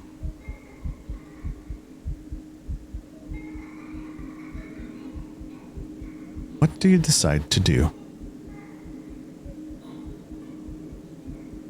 Have we stepped through the door yet?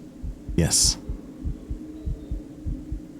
I want to know what I see on the inside first. A familiar scene. One you've seen before. A figure. And M, you see the same thing. A figure that stares right back at you and smiles. The grin is large as a Cheshire cat.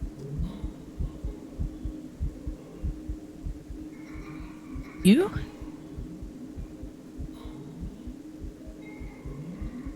The one I can't draw? There's no response from this figure. She turns to Myra. Do you see them? I can see them. Do you know who it is?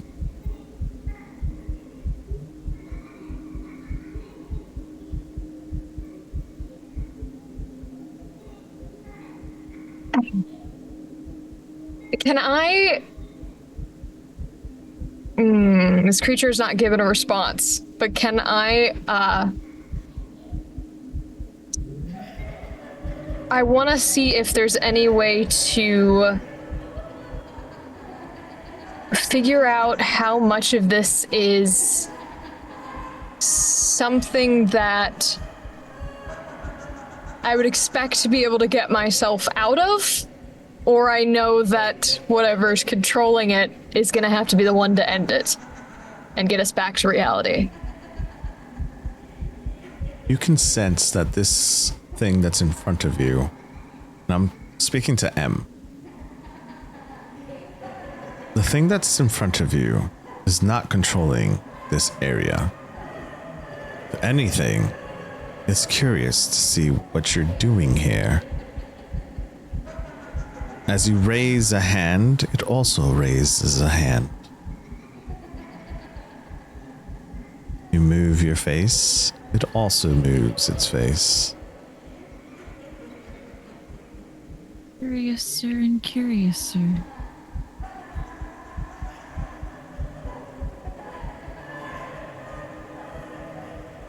Is it following my movements?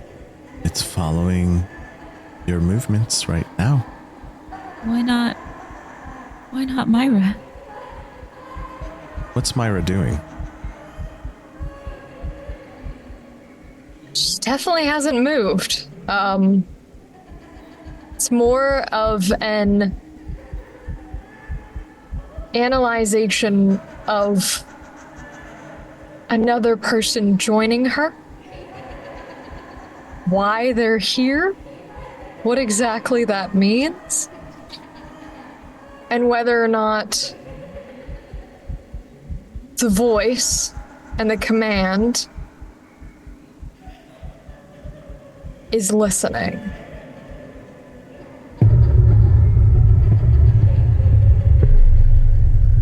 Two answers.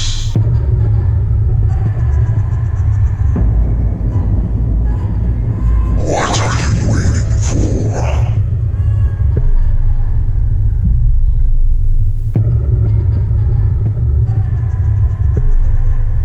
I want answers first. You'll get to whether she's alive or dead.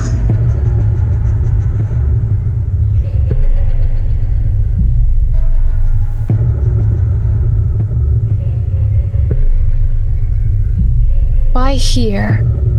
Why now?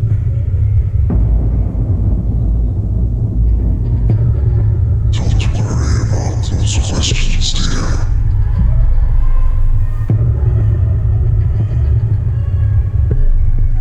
Do you not want to see her again?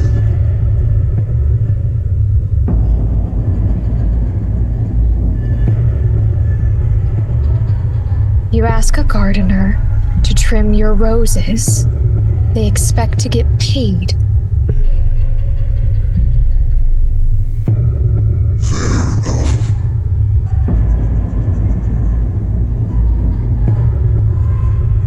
Why not paint the roses red? And then you'll get your answers.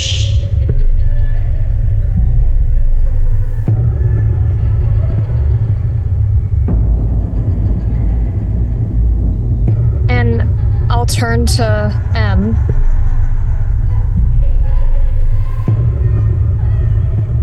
What exactly do you remember about the orphanage? All of it.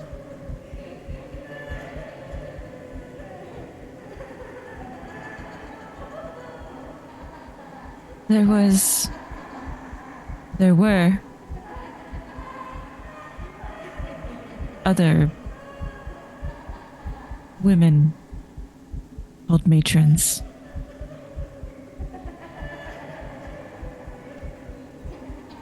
And they kept trying to break me.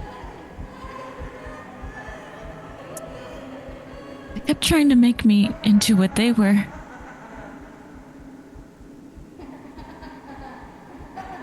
They would bring me down into the basement.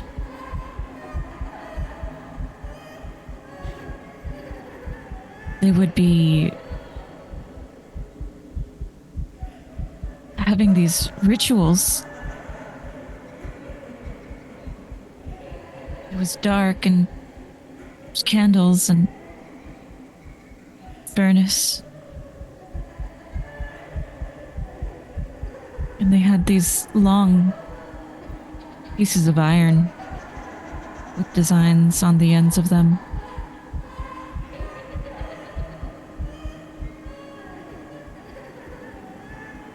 I don't always remember how I managed to get out of those binds. Or what snuffed out the lights.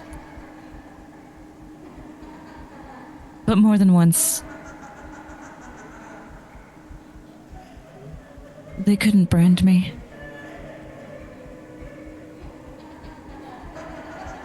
And I tried so hard. I tried so hard to get out of there. Clawing at the walls.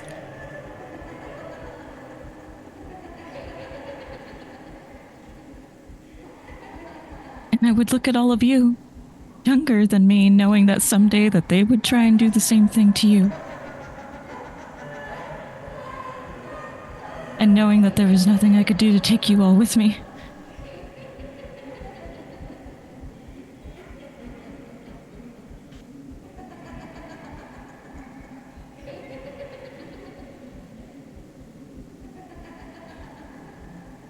It was fear, and it was oppression, and it was just, it was unintelligible, and none of it made any sense, and I just wanted to get out.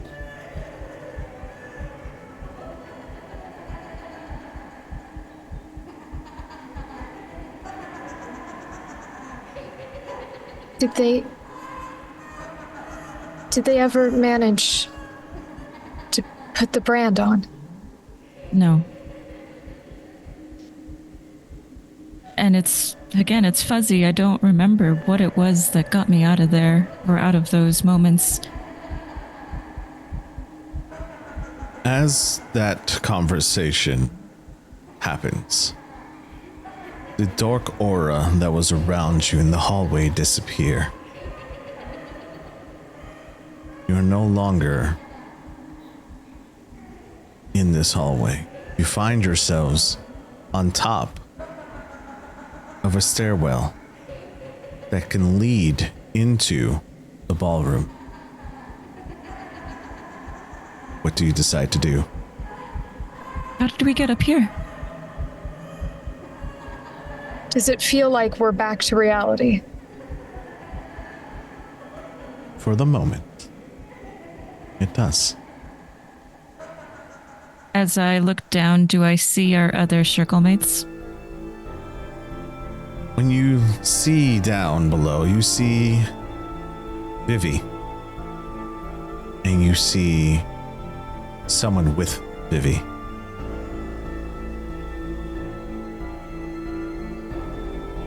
Do I recognize anything about the figure with Vivi?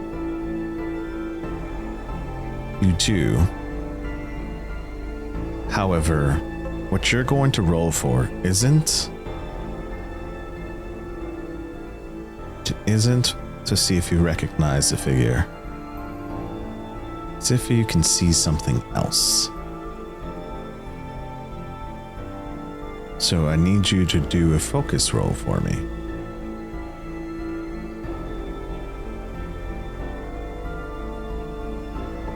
I'm going to add a drive to that. Perfect. Myra, you are there as well. You do see the same thing. Vivi is currently truly dancing with this other figure. But I probably wouldn't recognize them. You do not.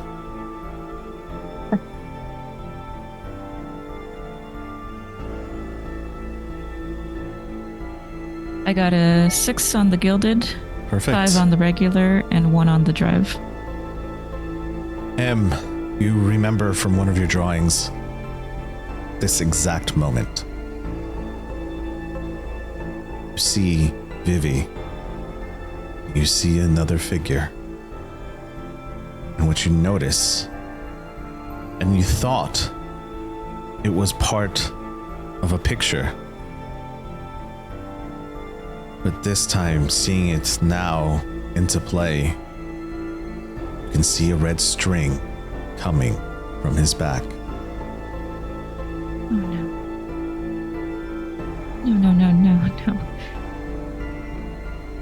No. Myra, What? there's... Do you see the third figure? No. This isn't... I think Vivi's in really big trouble right now. This is it. This is the one that I haven't been able to fully comprehend. What do you mean? The drawings I do, sometimes they show me things that are supernatural in nature, and sometimes they're not clear. Sometimes they're just scribbles, and sometimes the more I draw them, the clearer they get, and sometimes they just never clear up. But a red string, that's something. There's someone else down there. Who do you see? It's another dark figure with a red string trailing, and I thought it was just part of the art in this room, but it's moving around in ways that I can't place. Myra, as she's telling you the stories, you're looking at the tapestry and you're looking at the floor. And when I mean the floor, I mean the ballroom floor. You're noticing something. The ballroom has less people than it did. When you look at the tapestries on the wall, you're recognizing that there are figures on those tapestries with the same masks that people had on this dance room.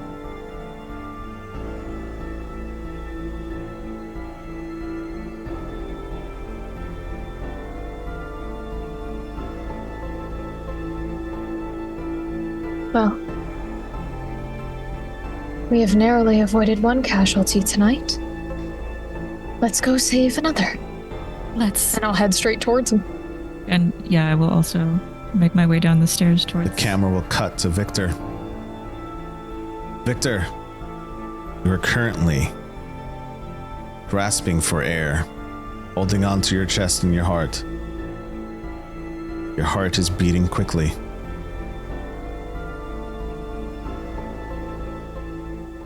What do you want to do at this particular moment in time? I think what Victor's going to start trying to do now is, as his heart is just continuing to race, it's going to be futile from the way things look, but he's going to like sling himself over to the side and just slowly start to crawl to the doorway leading towards the ballroom. It's probably a long ways away, but he's going to make an effort. As you're crawling there, Victor, your voice that you've been hearing changes. You'll never make it. I'm going to try.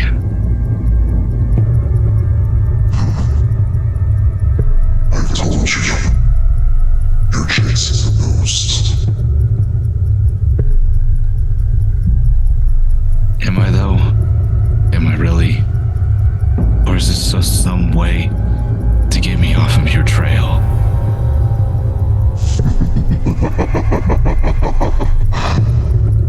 You still don't get it, do you? What good are you as a detective if you can't even realize you're not the same? I may have slowed down a little bit, but I am still going to try.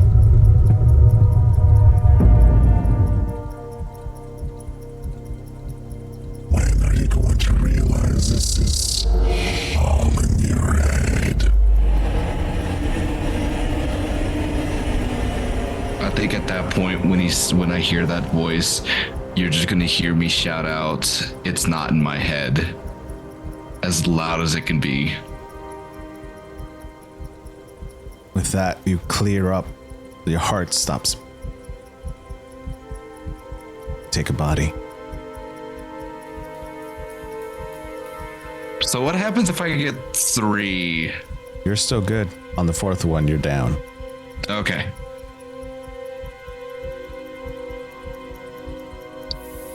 For a moment, your heart stops.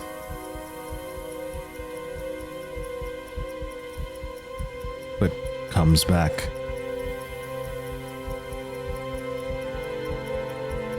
You hear another voice.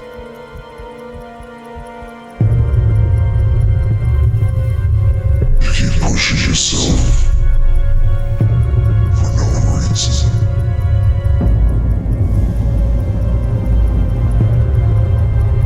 When was the last time you slept?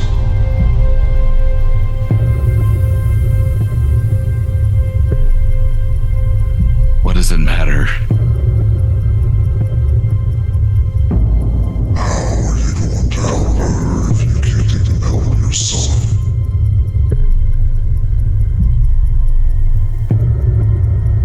Sheer will and spite.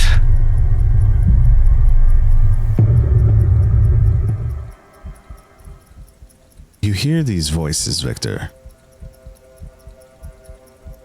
And a memory passes in front of you of the last couple of weeks. The camera fades away, showing you as a time lapse in front of the camera. You investigating at your chair, you're investigating on the table, you going in and out of buildings, you going through files, you restlessly not sleeping, and then a moment stops in front of the camera where we watch Victor levitate above his bed a couple inches. And then as he suddenly awakes from the jolt. He hits back to bed.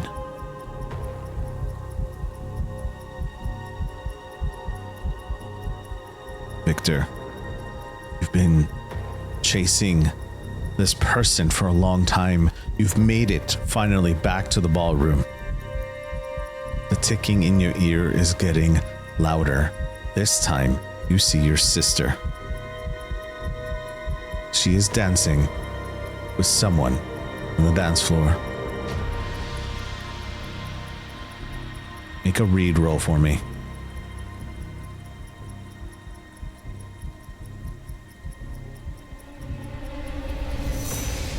That's a 5. Perfect. So, as you stand and compose yourself with all the spite in the world, your sure will, you notice a figure you've seen before on a rooftop.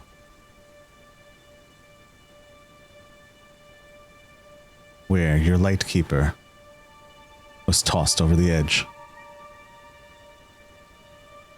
Your sheer expression is exactly the one that you think it is. When you take a glance and you look, you can feel the aura coming from his body.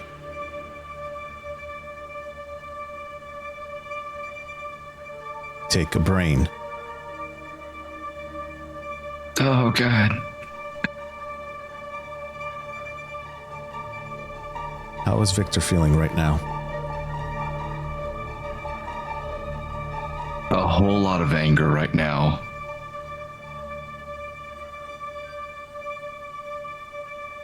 Vivi. Camera cuts to you. You're currently having, I don't know, what would you describe this? You just got handed a bouquet of roses. I think it's the first time she's felt some sort of semblance of love or admiration in a long time. You have remembrance and your memory serves you well. You were in the war together. You've watched each other's back. You are his Alice. He is your Hatter. You know from previous experience that he would do anything to protect you.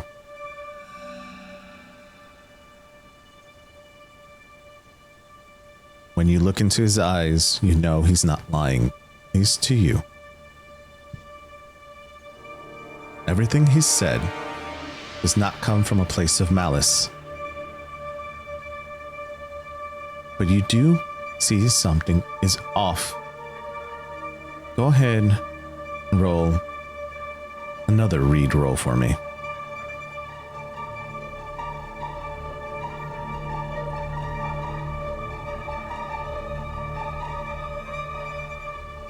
I don't. Oh, critical? Perfect. Okay. Perfect. I got a 6 on the gilded dice, if that helps. Hell yeah. We got a crit, people. Okay. Let's Yay. go. We have a crit. I think that's the first one for this chapter. So. Yeah, poor Virginia May was rolling with 0, so her crit didn't count. Oh. So. Vivi. What does it look like as you're dancing with this person in front of you?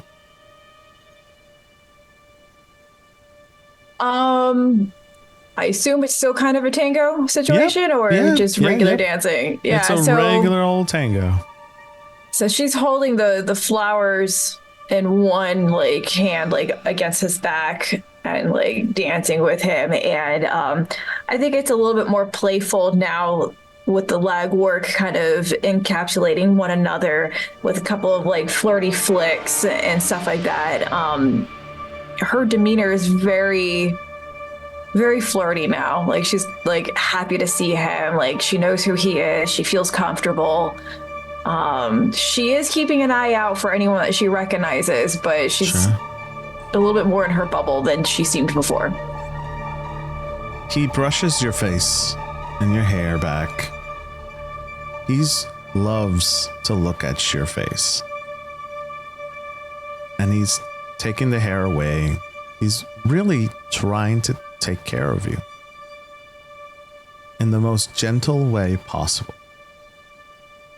And as you're moving and you're dipping and you're moving across the dance floor, you notice a red string on his back.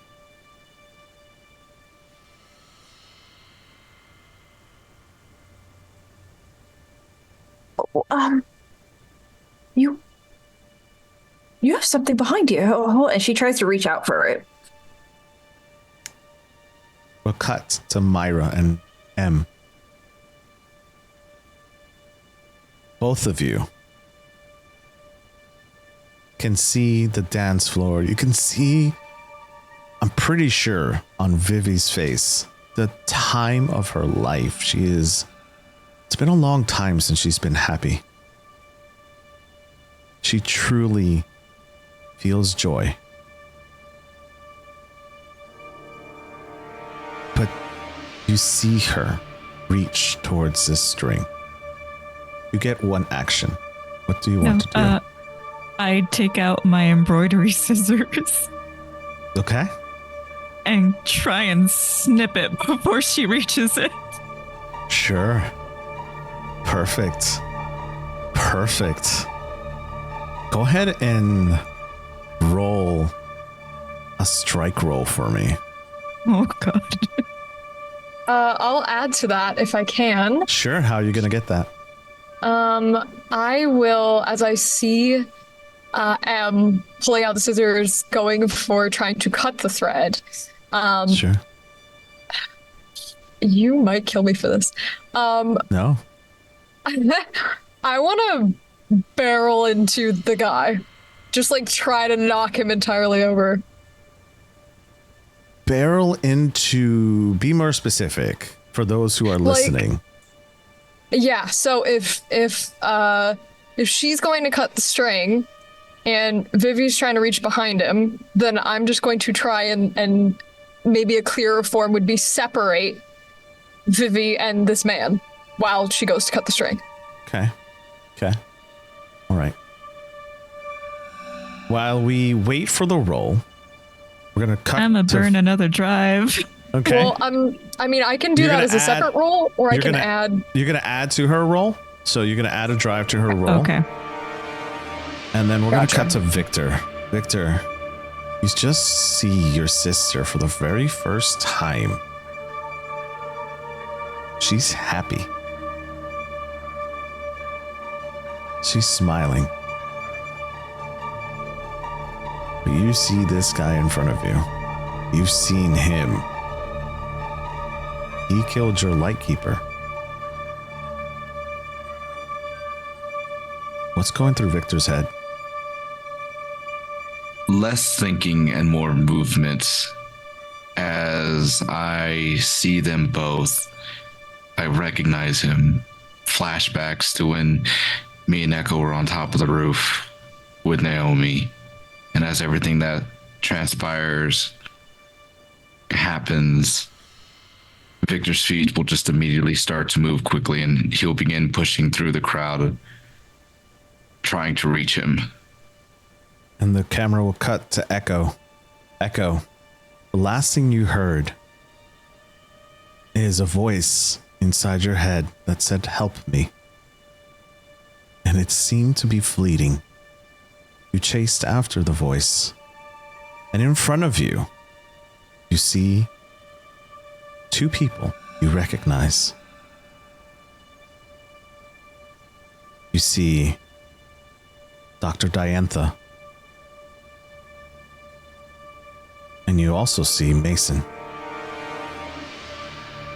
But what you also see in front of you is someone who looks exactly like Diantha.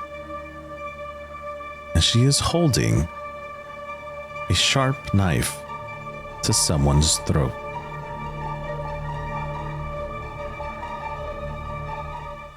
Goodness. Wait, so I see Diantha and who was the other one? Mason? Diantha and Mason, and then there's like an extra Diantha holding a knife to Mason? No. To a person that has been described to you within your encounter with Diantha. You would know this person as her husband. Oh, cool. Cool. Am I able to immediately distinguish between which is the real and which is the fake Diantha? Absolutely. Yep. 100%. Okay.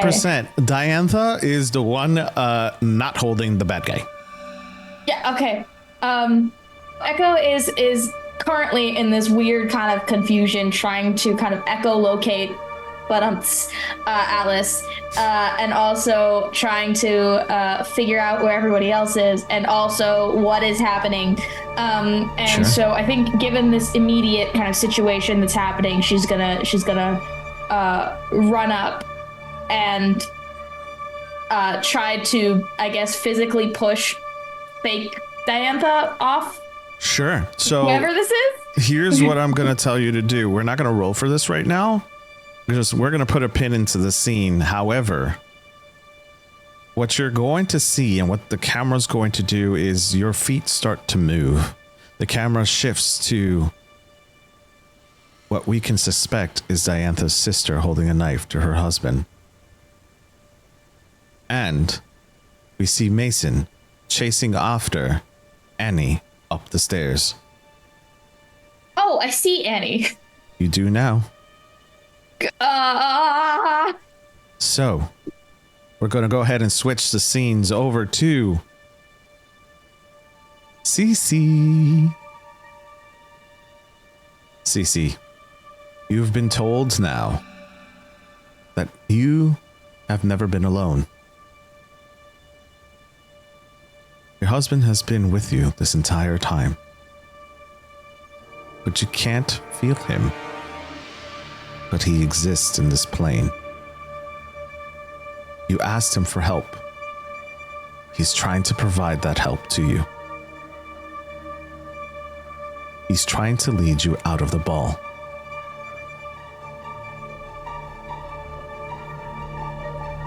What do you do? We have to get the rest of the circle.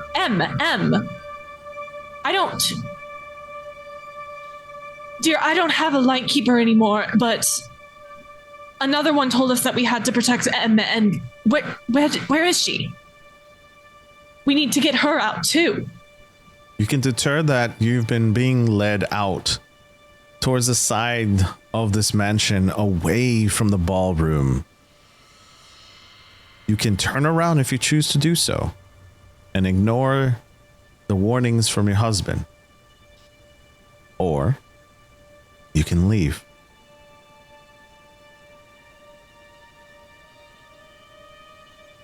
He has been with me. I believe that now. But there are other people who have been with me as well, and I need to be with them when they need me. Sure. So what do you decide? I'm going to look at Glenn and tell him, keep staying with me. This was important to you, important enough to keep it from me, and I am still mad about that.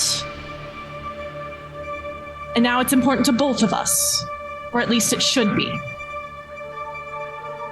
Sure.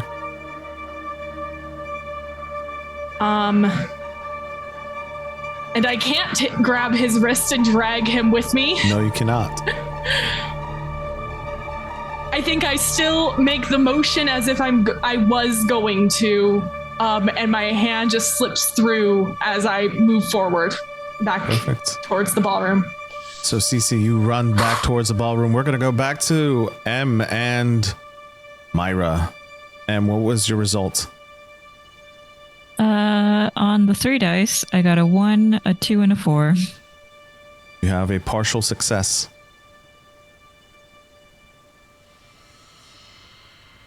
As you run towards the string, your scissors out of your pocket. Beautiful. Were they given to you by your family? Was that the last gift? By my mother, yes. Myra, you're running almost parallel to M. And you see M successfully get to the string as Vivi, your hand is about to touch this string. But you see M's scissors. As you do so, M, you get entangled in this.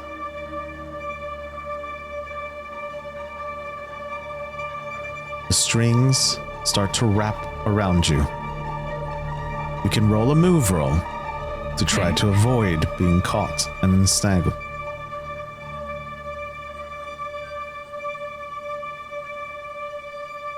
Okay, so that's only Vivi one die. and Myra, you see this happening. You can assist if you choose to do so. And if you do, tell me what you'd want to do.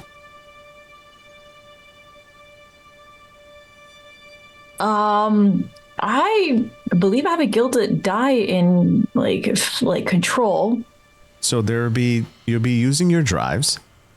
So there's a drive, the little bars above where it says cunning, cunning, intuition, and nerve. Mm-hmm. You can use one of those and give it to her, but you would have to explain how you're helping them or assisting them in this particular situation. Is it possible for me to be able to move him out of the way so she has a bigger area to cut? Yeah, you can. That's what I would like to assist with. Sure. Myra, is there a way that you would like to assist? No. Okay. So That's 2 die for me, yes? that is 2 dice. Okay.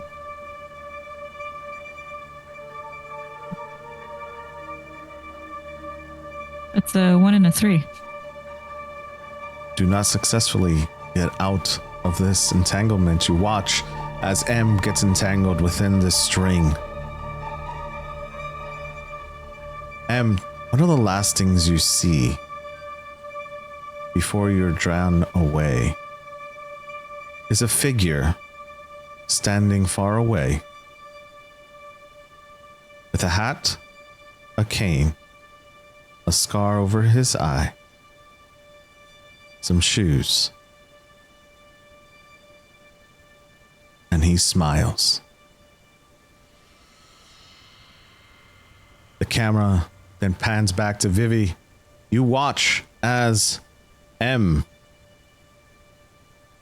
is being dragged away by these red strings, and you watch as her body gets shot through the glass that is protected around this ballroom.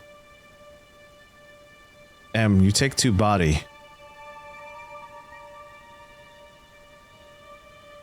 Vivi, is there anything you'd like to say right now? Is she still with her Hatter? She is. So there's a terror in her face. She's actually try to jump out and reach for to try to pull her, but obviously her movement's probably too late. So as she's coming down, she just looks at him and goes, "What'd you do?" You can see that he comes back from a gaze. And he looks confused, but he's happy to see you. What are you talking about, señorita? You had a red string attached to you, and now my friend is gone. His eyes widen as his memory is still blurry. But he looks behind you and, in a protective way, moves you out of the way behind him. And he sits. You have to run. I can't leave you. I will find you, my dear.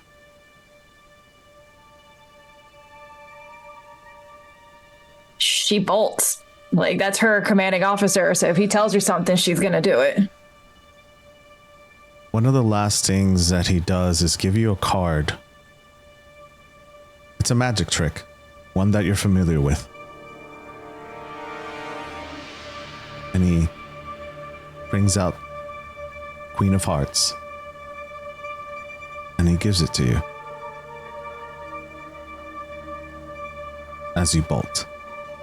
She grabs it and just like as a magician, she like palms it and then does the flick and it like disappears and she runs.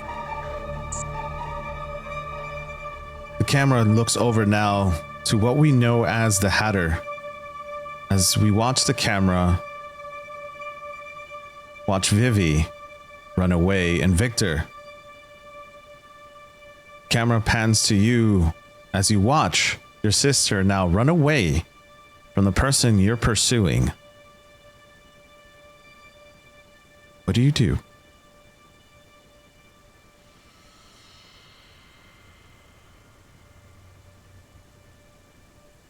Victor would be conflicted to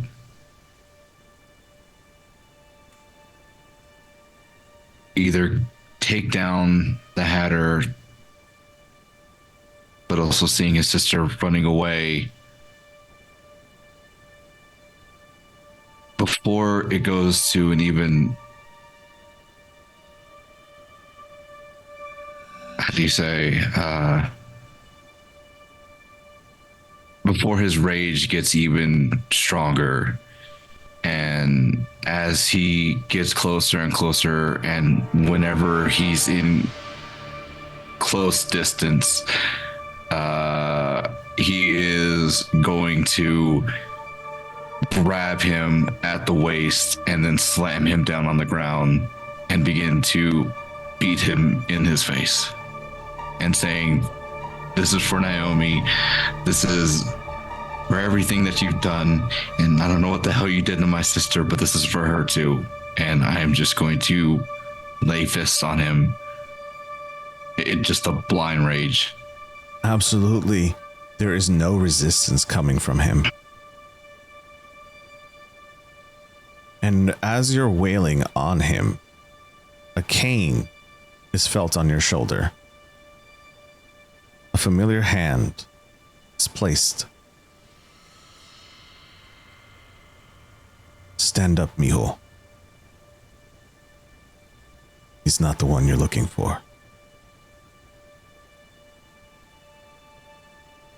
I think I'll give him one final punch with my right hand and stand up very slowly.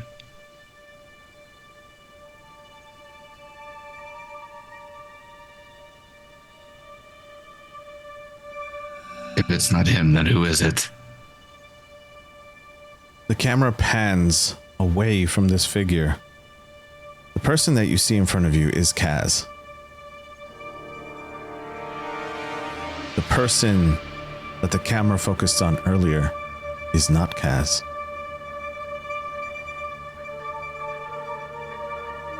And then the room gets quiet.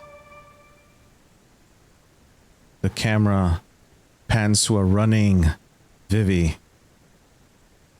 Myra, Echo,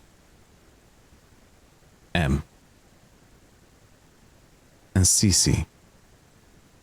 The last thing you hear is a gunshot.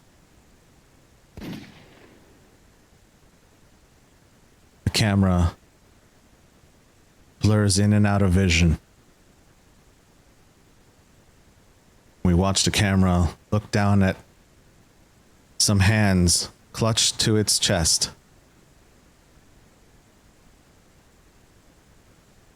And you see blood on their hands. And that is where we leave this episode.